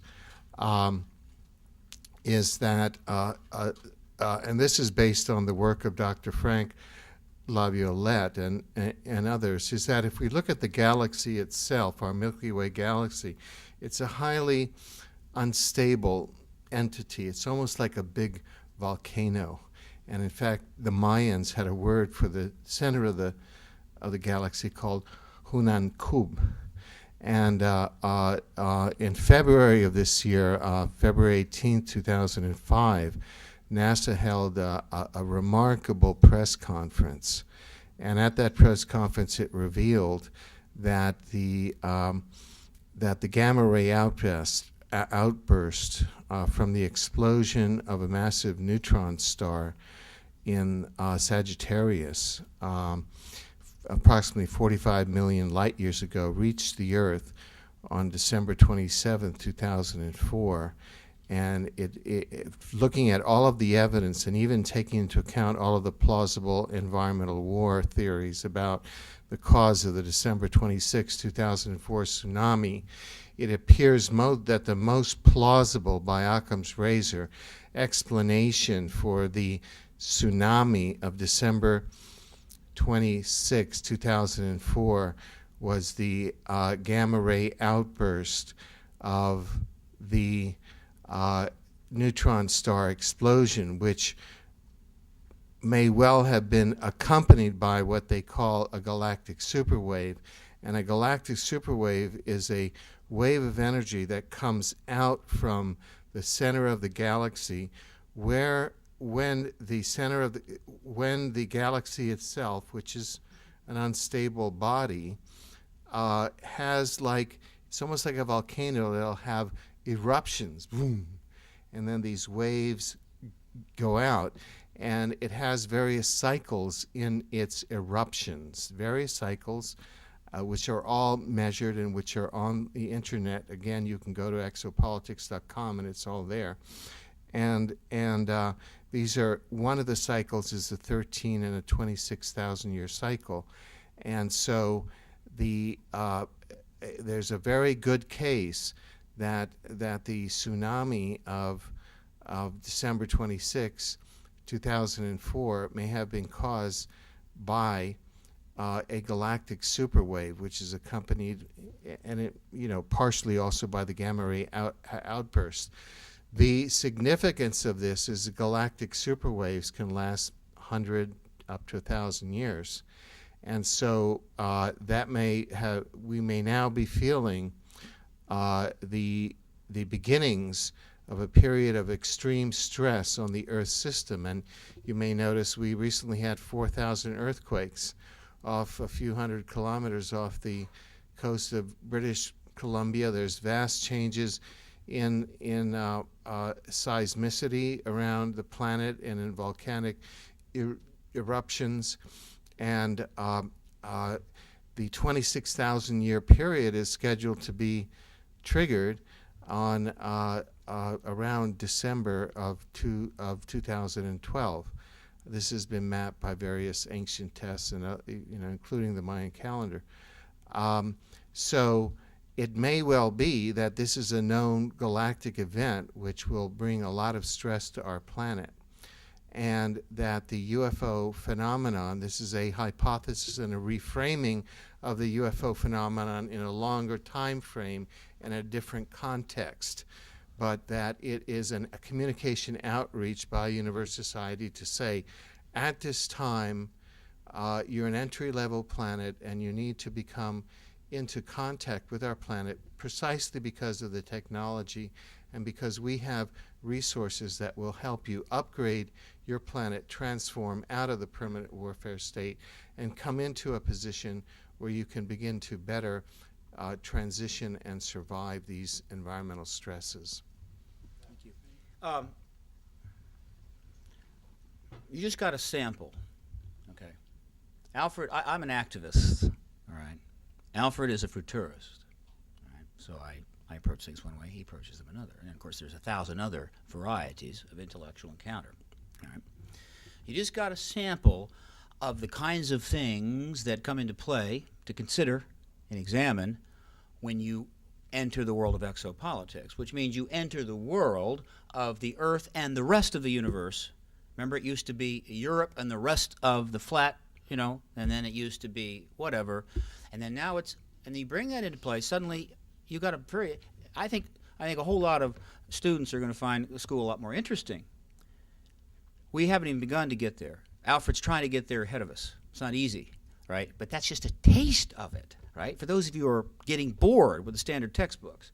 All right, but I want to take another take on that question for the reporters who have objective and need to be objective and look at things from different views. Think of it this way, all right? Given the reports that are coming out by our government and our intelligence community about these very, very significant dangers just up the road, 2.5, 2.10, 2.15, and so forth, right? We're not making them up. We're not dragging that out of the internet. This is coming from the Pentagon. Then you would expect a certain response from the government about that, okay? I mean, the Pentagon report of a year ago predicted the complete flooding of the British Isles, which clearly not going to be good for the British Isles. So what are we doing about it? Well, actually not much. So where's the disconnect here? Let me propose this possibility. If you are governments in the know, and the NATO countries do know about the extraterrestrial presence, all of the European governments do, as well as the major Balkan governments, such as Russia and so forth. If you know about that, and you know about technologies sequestered, when these issues are raised, you sort of know that down the line we'll be able to deal with that. All right? In other words, we're going to be able to deal with that. We'll deal with the oil, or we'll deal with the polar melting, or whatever else you're raising, right? Kyoto, yeah, we'll deal with that. So, you know, and I've seen people write about this in columns, sort of like, we don't understand. Why would they want to go that direction when clearly their own reports say this? Well, because they know. You see, they know. They have some pretty powerful knowledge about really the way things are, and they're already looking ahead. Now, you don't know. And this brings to mind that the phrase that was attributed to Martha Stewart by one of her friends during the trial, that you know, she had gotten a call from the broker about the stock movement, and after she hung up, she turned to her friend and she said, "Isn't it great to have people that call you and tell you things like that?" Well, I think I want a government in which we all get told things like that, right? Particularly if they're important. Right? So let's look at it from both ways. Maybe they're not doing something because they know about this situation, not because they're stupid. Yes, you've been waiting a long time. Knowing the fact that the United States government seems to be in lead of the truth embargo, can we trust the United States government to tell us the truth in time and to tell us accurately what is going on? Well, you see, that's interesting. 2 points there. One, the level of trust in the American government by the American people is bottoming. It's been bottoming since '96. It peaks, but it's bumping along the bottom. All right. Nobody believes anything, and I think that you can just read the newspapers and see that nobody believes anything. All right. But then there's another point here. The issue is, can we trust the government? All right. In my opinion, the American people make a mistake when they just sit in their sofa and go, okay, can we trust the government about what's going on? I don't know. That's it. Or we can take action. The point is, information costs. You have to go get it, right? The American people stop going and getting it. They stop caring. They don't fund the organizations that would represent them, all right? They let big shots do that. And so they stop getting information. They just hope that the people that have it, they can trust. This isn't the way to operate this country. It's a bad idea. All right, so start thinking less about trust and how you're going to empower, right, everyone to be able to get the kinds of information that Martha Stewart gets and the intelligence agency gets, particularly as opposed to domestic stuff, right? Less secrecy, more openness, more information for you, right information. That's what we have to think. If you get that and you can act upon that, in time, trust will go up. Rodney. Where is the evidence, physical evidence, or is it like artwork from antiquities where people hoard it and hide it and you don't know about it? That's the first part. So Evidence for what? Physical evidence, some type of physical. For what? For whatever. Doesn't matter, as long as it's physical, that it exists. Are you talking about physical evidence for the extraterrestrial presence? It could be that, it could be whatever somebody can say, this is, I'm looking for the workaround of disclosure. If you present the Pentagon papers, then you kind of have a little paper trail of what was going on. I'm looking for that first part, physical evidence. And so I want to know where that is, who has it, or is it hidden, and collectors only have it. I'll tell you what. Just one part. And then the other part is, I don't know if Dr. Webb addressed this or not, but the flux, if in fact the flux is changing and north will be south and south will be north, does that add any influence on his galactic king that he was addressing? All is flux, that's for sure. Physical evidence, I'll use the phrase that Alan Hynek used a long time ago. You want evidence? Just tell me where to back up the semi-tractor trailer. All right. We've got... it's in the hands of the government, it's in the hands of researchers, it's in the hands of, well, it's massive. Jaime Maussan went on television in Mexico and said, we're corporations, of course, private contractors, government contractors. But no collectors. What do you mean by collectors?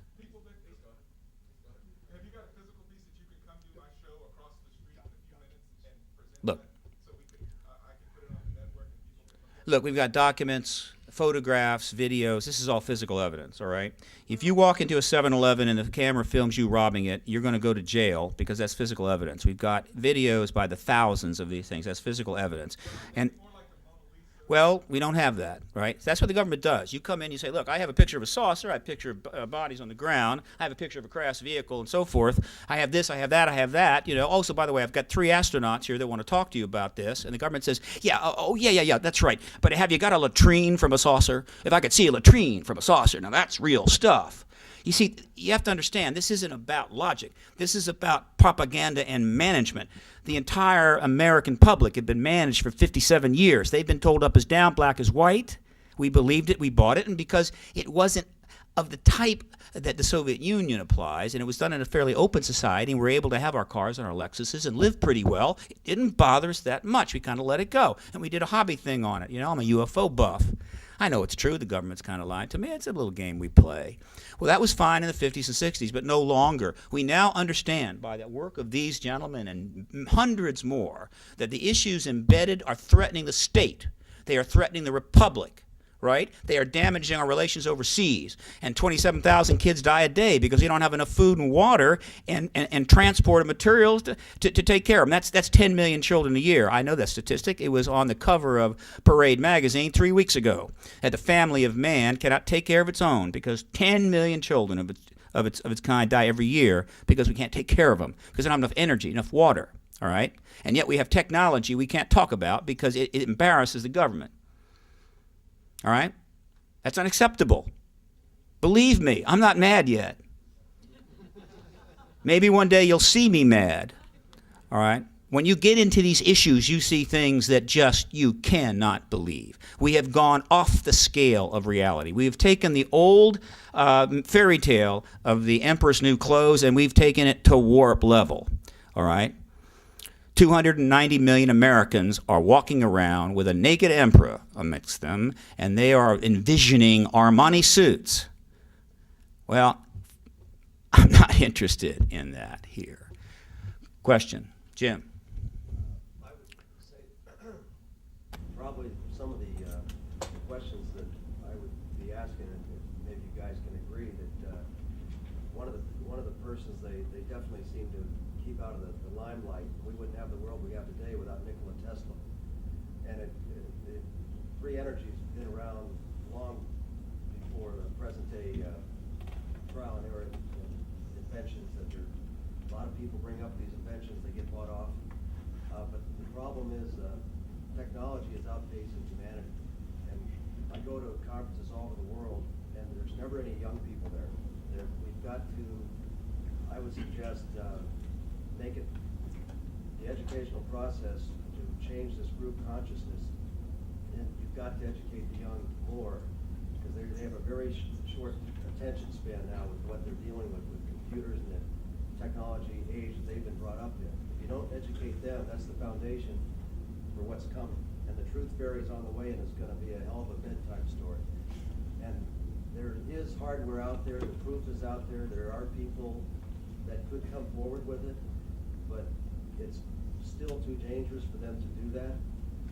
But there is a way, and if you all have ideas for a different type of educational process, because there's a lot of naive people in this research field that underestimate who knows what regarding how the media is working and kind of being naive how the law system is working on this, because there is enough evidence. If it was taken in a court of law, which has been stated before, that would put anybody in the electric chair. Anytime this has gone to the Supreme Court or tried to, it's always been dropped out due to national security issues. But the average person doesn't have the time or the interest to look at this. But maybe you folks can decide a better way to do the process, because after 60 years, it's still not working. Being a political activist here, I don't want to respond. Look, the reason the process is not working is that when the government, when the power of the level of the United States opposes something with all of its force, you are swimming upstream that it's very tough to make. And ultimately, you can swim that stream until you drown, and a lot of people have. And while I'm open to every kind of innovation and every approach to get around the power of the United States government, it's fairly formidable. And in fact, I'm not a fight city hall kind of guy, you know, and I don't consider myself an enemy of the state, and I want to be friends with all those people, right? I think the CIA has done a great job, and our military is wonderful, and I want to be friends with those people. Fact is that a management program of this type that has lasted this long is virtually unprecedented in human history. We're just off the map here. And it is clear to me that unless the macroscopic institutions such as the Congress or the Fourth Estate operating at its highest levels of intensity does not intervene, we cannot overcome that power. And so first we must overcome that embargo, right? Not throw ourselves against the wall over and over and over again. We have to bring the wall down. And we have tools to do that, but we're not using them, because part of the whole management of the issue was to put the whole subject matter in an intellectual ghetto, so that people would be embarrassed to raise money for it, or give money to it, or approach it politically, or talking about it in a campaign, just stripping away every tool that we have in our society to deal with that subject. It's brilliant. It was genius. Believe me, I've said this over and over again, right? That the management of this issue by the national security structures, from CIA in 47 all the way forward, was absolute brilliance. They've done a fantastic job, but it's pretty much over. See, now what, this may sound a little draconian and pessimistic, it really isn't. The other message that needs to be stated here today is the disclosure process has been moving forward pretty well since '91, and this whole thing is about to collapse. And if people say, no, it's a huge secret, you can't collapse. Government wouldn't let that. Not exactly. What happens, things get too complex, and they finally just fall in on themselves. That's what happened not too long ago. Just a second. One of our people has to leave, but we will have a few more minutes. Monday morning, the CIA woke up and said, Soviet Union collapsed. Wow, I just didn't see that. Didn't see it coming. And they went to the president and said, Soviet Union's collapsed. There were a number of articles about how the CIA didn't see that coming. The Soviet Union had the most controlled state in human history. They had every tool, every lever you can get, okay? They couldn't keep it going more than 73 years, all right? This cover-up is even more complex in some ways, and it's lasted 57 years in a fairly open society, a representative society. I would say that's an even greater accomplishment than the Politburo, all right? But it collapsed, it did. And this embargo is going to collapse. It'll happen just like that. It'll happen so fast, you'll miss it, all right? We keep the pressure on just to make sure that something doesn't odd happen and the thing gets an extra 10 years of lease on life. But in fact, we are dealing in an imminent disclosure period. It could happen at any time, which is another reason why people have got to be informed. Because this is a big tsunami. It's a paradigmatic tsunami. It won't so much as drown you, as overwhelm you to the point you cannot function. We don't want that. We want people informed and waiting for it, standing on the beach saying, here comes that paradigmatic tsunami, and I got a big library of books, and I've been watching Discovery Channel, and I'm ready for that sucker, right? And it comes on board. The government would prefer that you lie down on that beach, put a blanket over your face, and just trust the world to be fine. When you get washed away. Now, right now, Grant Cameron, you've got to go. Okay, you're going to be taken down to the hotel. Cheryl's going with you. Thank you so much. This is a great man. Cheryl, very quickly. Okay, a quick question to Dr. McAfee. A government scientist, what would be your strategy in handling the disclosure information? Hopefully not an ex-government scientist. Well, since I'm up here, I guess I don't know if I can come up with a complete strategy for how to get stuff out of the government. But addressing your question over there about the hard evidence, this always comes up. And I would say, my opinion right now is the person who's going to wait for hard evidence is going to be left behind when the deluge comes.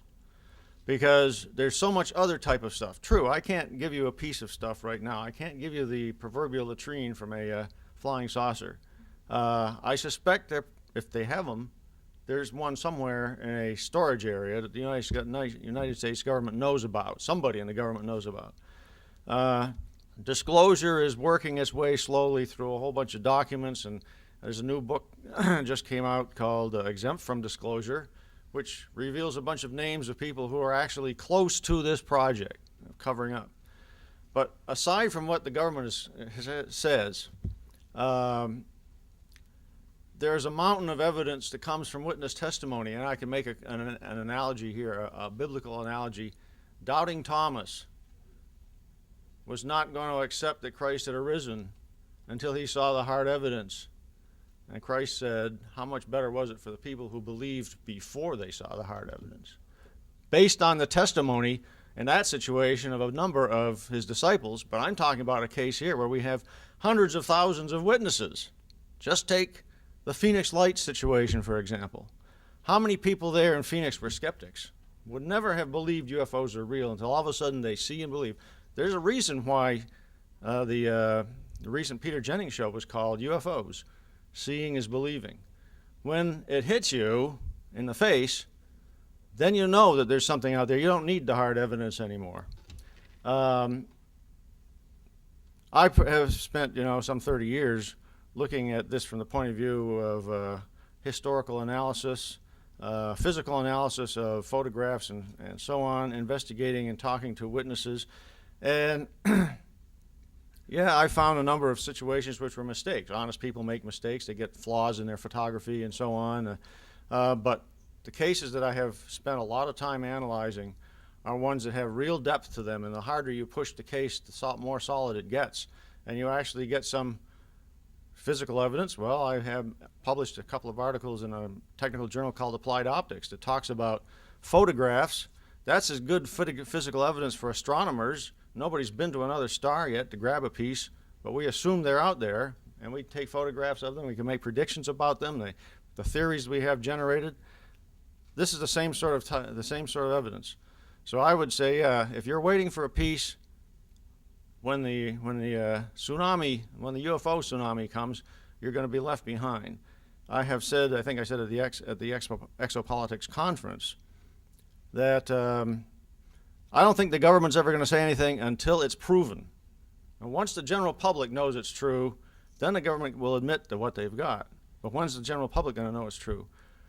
So, the number of direct witnesses increases every year. This is not a fault of ours. It's a fault of them. They're not being totally covert. They're breaking us in slowly as to what's happening. This is referred to in a paper that I just published with 3 other co-authors in the Journal of the British Interplanetary Society. And that paper argues that the fact that we're getting sort of a limited hangout by the extraterrestrials may indicate some level of ethics on their part, that they aren't just sort of landing, which would be a tremendous shock to our society because the bulk of society doesn't believe that this is true and what to do about it. It appears that they're gradually enlightening us. And as soon as some fraction of the population knows it's true, 50%, 60%, 70%, whatever, are willing to say, and somebody will stand up and say, hey, look, they're real, and you have the emperor has no clothes effect that's already been referred to.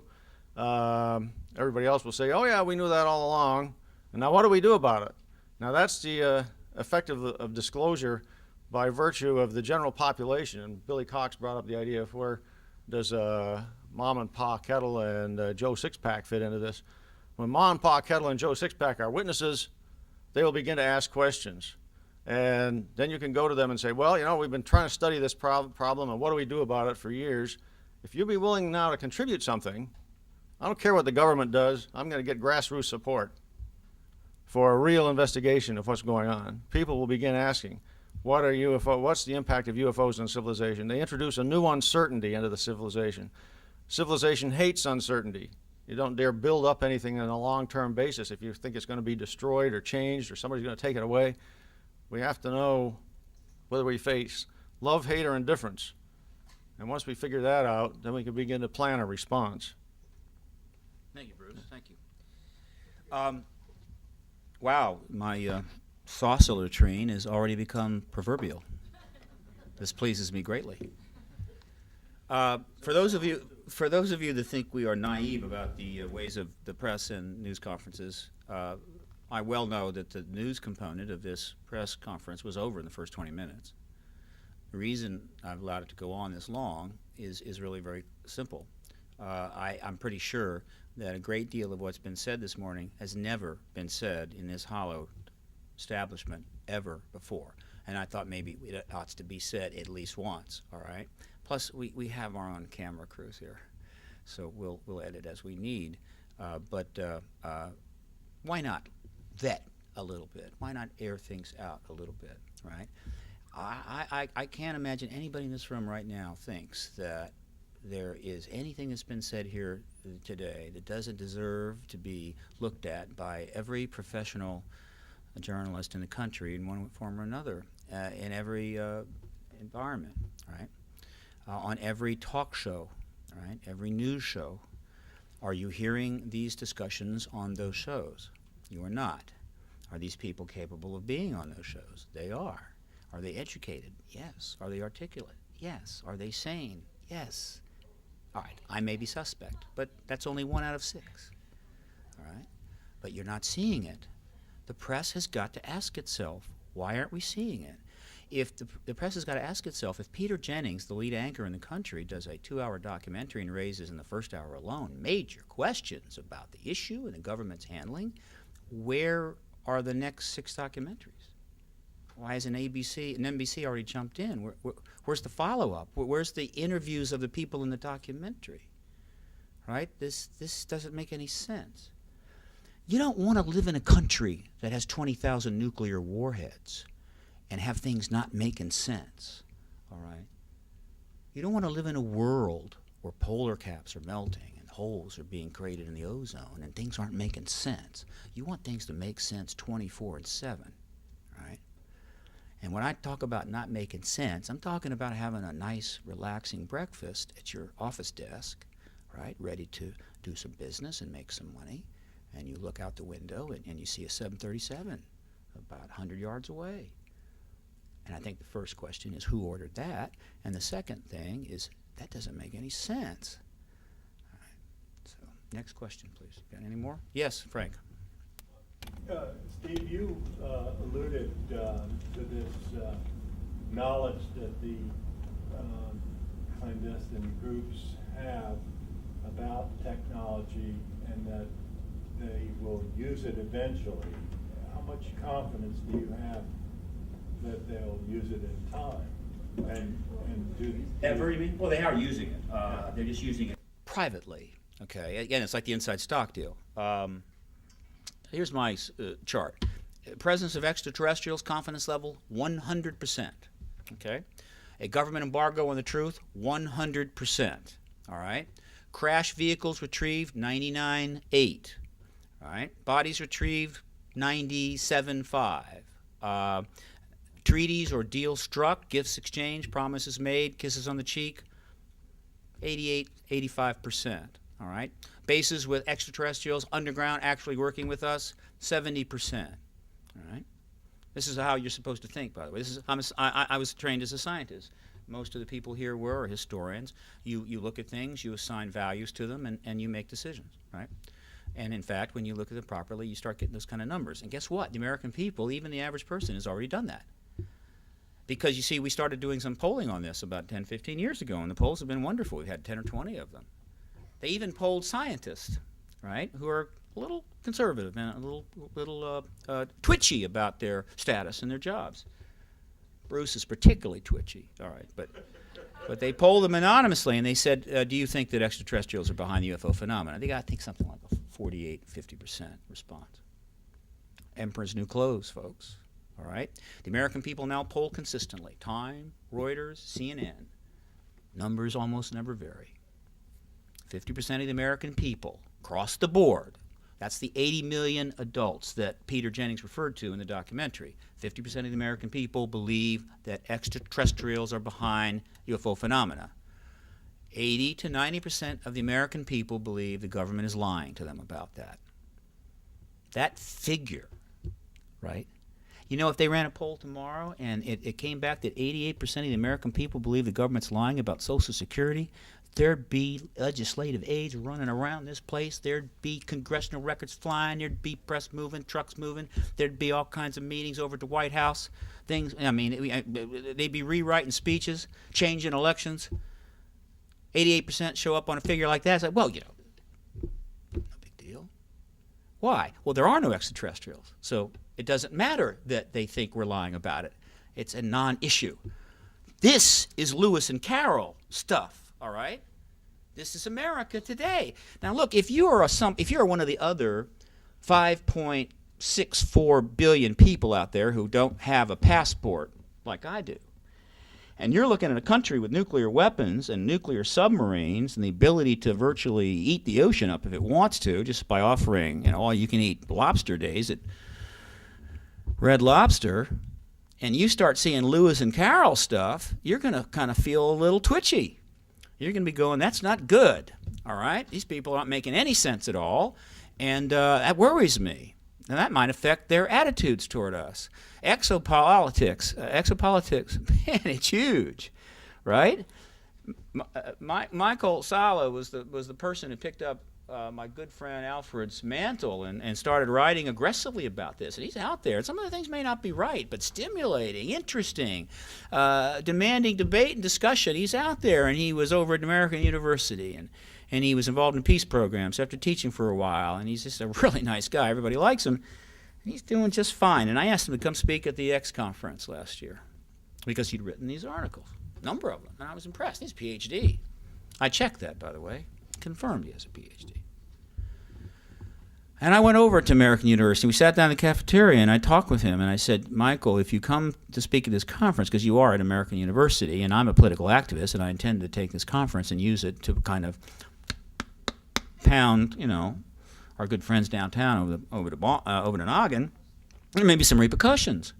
You know, and he has a child, and I was with him, and he has a status. You know, in other words, he has visiting status here.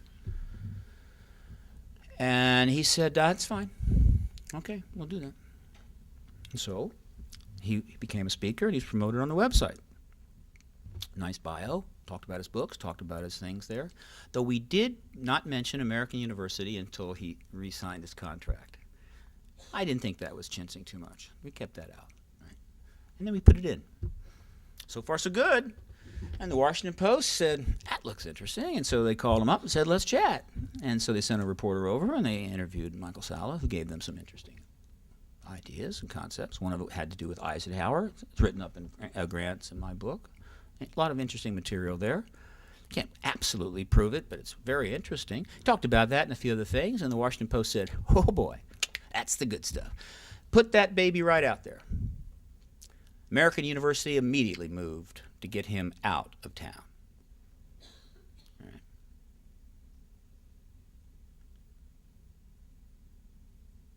At least they didn't order him to take a psychiatric exam and send him to a gulag north of Minsk. And I should also mention that in the 57 years of this cover-up, yes, they have murdered researchers, and they have destroyed organizations.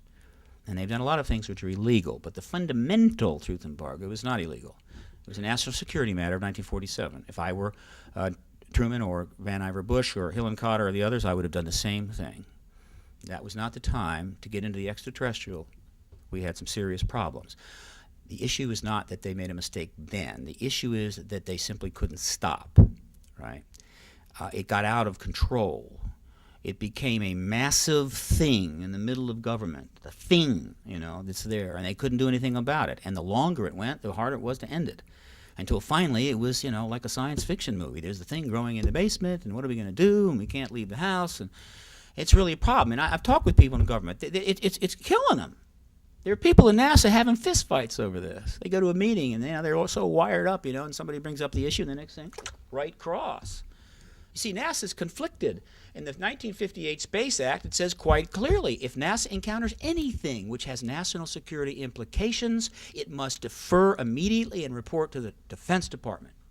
And the Defense Department will decide how that NASA information will be dealt with. And in the initial 1958 Space Act, they said quite clearly, go read it, that in the case there was a dispute between NASA's scientific interest as an exploratory civilian agency and the Defense Department's interest as a national security protector, the President of the United States would arbitrate that. Not too long after that, they modified the act and took the president out of the picture. And ever since that moment, NASA has been held hostage to the cover-up, and the truth embargo, rather, which I prefer, and has been literally stretched, right? They see things you can't tell you. I've said, I think they've got to have antacid drips virtually on the walls. Wherever you go, you can just plug it right in, right? You got to have some antacid. You're a scientist. The ultimate dream is to find evidence like that, and if you get it, it goes right to the Department of Defense. Shut your mouth. All right? That's been NASA's role. Now, people say that's nonsense. We can prove it. All right? We can't prove it to the press because the press won't talk to us. All right? I approached the Washington Post in 97, in 98, in 99, sending personal letters to the publishers of the paper, telling them that we would arrange private meetings with the heads of the paper, the chief editors, with top-level individuals who could expand on this for them privately so they could make an informed decision about what to do as one of the leading papers in the world. And we would bring to them astronauts who would talk about this issue. They wanted nothing to do with that. God knows the last thing we want to do is make an informed decision here. All right? We did our investigative thing. We got Wood and Steen, or whatever it was. He brought down Nixon. That was it. We don't do that anymore. I'm really mad at the Washington Post, and I hope they hear me down there. I really liked that paper, and I liked what they did back then, and I liked the book, and I liked the movie. And every day that paper ignores this issue, it destroys the legacy of that period. And Graham and the publishers today and all of the people associated with the Washington Post, Bradley Quinn, the works, will someday have to answer for the fact that the greatest news story of all time took place on their watch, and they absolutely would not cover it.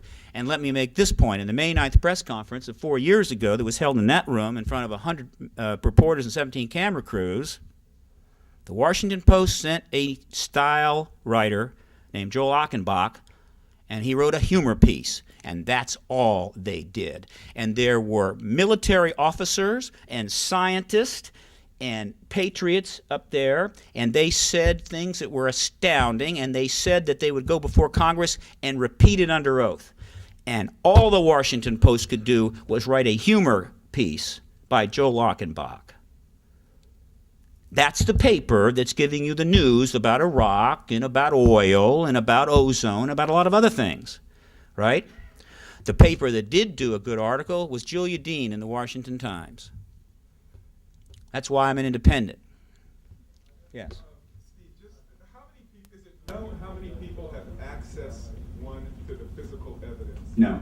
Okay, and then number two is, it's been my experience when I had a security clearance that most of this stuff that I knew about was handled by contractors, so it wasn't handled by uniform. We don't know that either, but some of it's certainly handled by contractors, and you've had an expanding compartmentalization that is increasingly include contractors, and now you've got people in control of that kind of information that are working under a corporate umbrella answering to stockholders. And so now, if something happens in the extraterrestrial world, the stock goes up, Martha Stewart gets a phone call, makes some more money. That's what's going on, all right? They're now so conflicted, it has nothing to do with the constitutional republic. Okay, so in your scenario of percentages. Yes.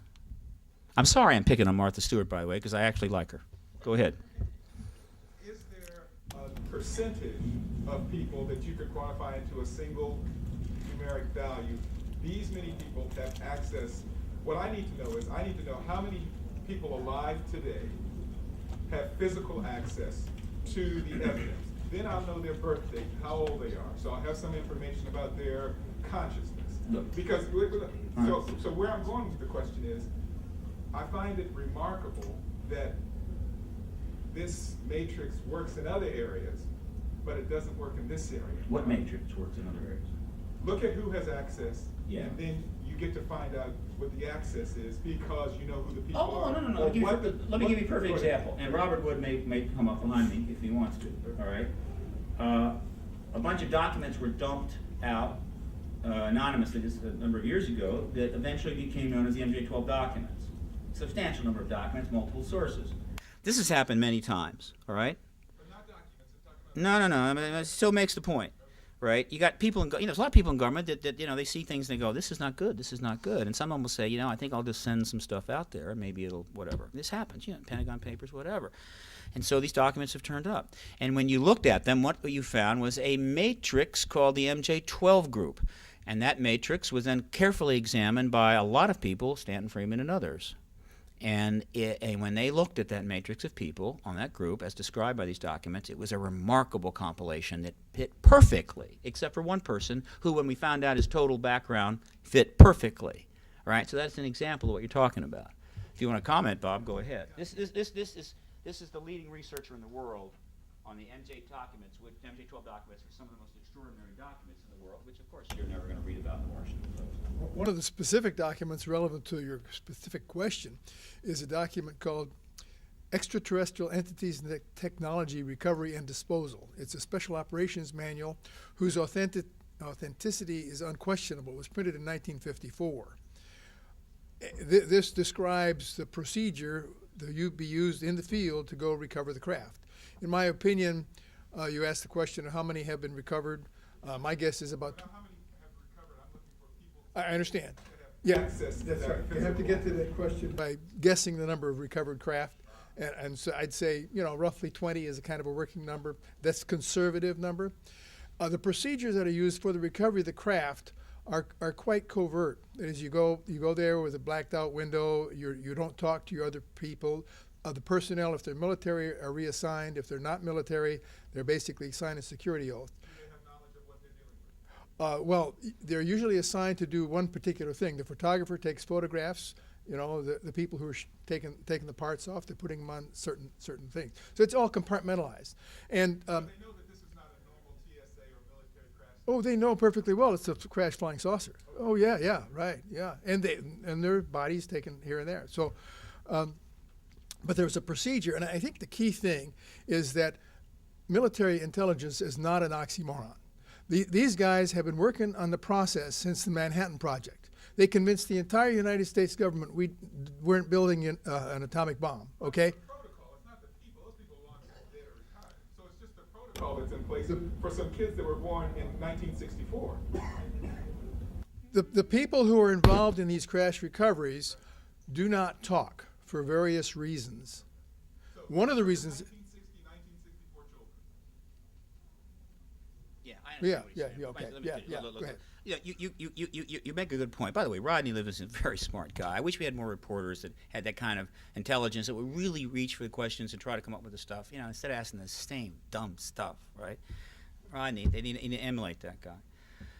What you're missing here is this: there's another world. There's another United States that is operating here, and we don't know much about it. We know. Extraterrestrial? Or Hang on. We know one thing. A lot of it's underground. There's a massive underground complex. Facilities were built because of the Cold War, and nobody was going to question that. Enough complexes to put 1,000 covert programs down there. I mean, anything goes. Completely underground. You don't know what's going on. And then you've got a world, what I call the secret empire. The secret empire I define as the intelligence wing of the military-industrial complex. It's vast. It's bigger than Rome. It's completely unelected. That's why it's an empire. All right? And it has its own world, and people come up in that world, and you're born to the fathers of that world, and you don't even exist at public school 19. So the ability to move this forward generationally, which, by the way, was brought out in a tricky way in that Taken miniseries by Les Bohm, who wrote that, where they talk about a generational phenomena with respect. It's symbolic, but no. Look, increasingly, the future, we're almost done here, by the way, because these gentlemen have got to leave town. Increasingly, the future of America is being written and projected by people you will never know, who have never been elected, who operate in buildings you've never seen, under protocols you do not know, and not even your members of Congress know. And if anybody thinks, and I've learned that, not because I went and got a political science degree, but because I got involved in dealing with extraterrestrial phenomena and exopolitical implications. And when you learn that, you have got to be profoundly concerned. Right? So express that concern, and it will grow. And finally, we will get some resolution to this. And I know most of the people in this room already know that. But, you know, knowing is not enough, right? You know, people go to a movie and they watch it and they love it and they know it's fabulous, you know, but that movie's going to drop like a stone unless they go back home and say, wow, that was a fabulous movie. Word spread and bingo, things are happening. It's nature of our society. People have got to talk about what's important. And the reason they're not talking is they've been ghettoized and they have an intellectual curtain around them, a curtain of ridicule they can't get through. But it's not real. It's in the mind. You walk through it and talk about the issue, demand discussions from your politicians, demand questions from your press, and demand shows on television, and eventually this thing will be resolved. We really appreciate your taking an extraordinary amount of time. I trust you. I'll never give a press conference here again where we go this long. Maybe I'll never give a press conference here again. I don't know. We'll see. But thank you so much. We have now got to go. I'm sorry, Jim. Contact information for you? Oh, contact information for Paradigm Research Group. The email is paradigmrg@aol.com. The website portal is paradigmclock.com. And I've got links to all of these other people's websites, and it's all kind of hooked together nicely, and we welcome contacts from anybody. Thank you. We have some materials up here, too. We have write-ups and the advisories. All right, we've got to go home.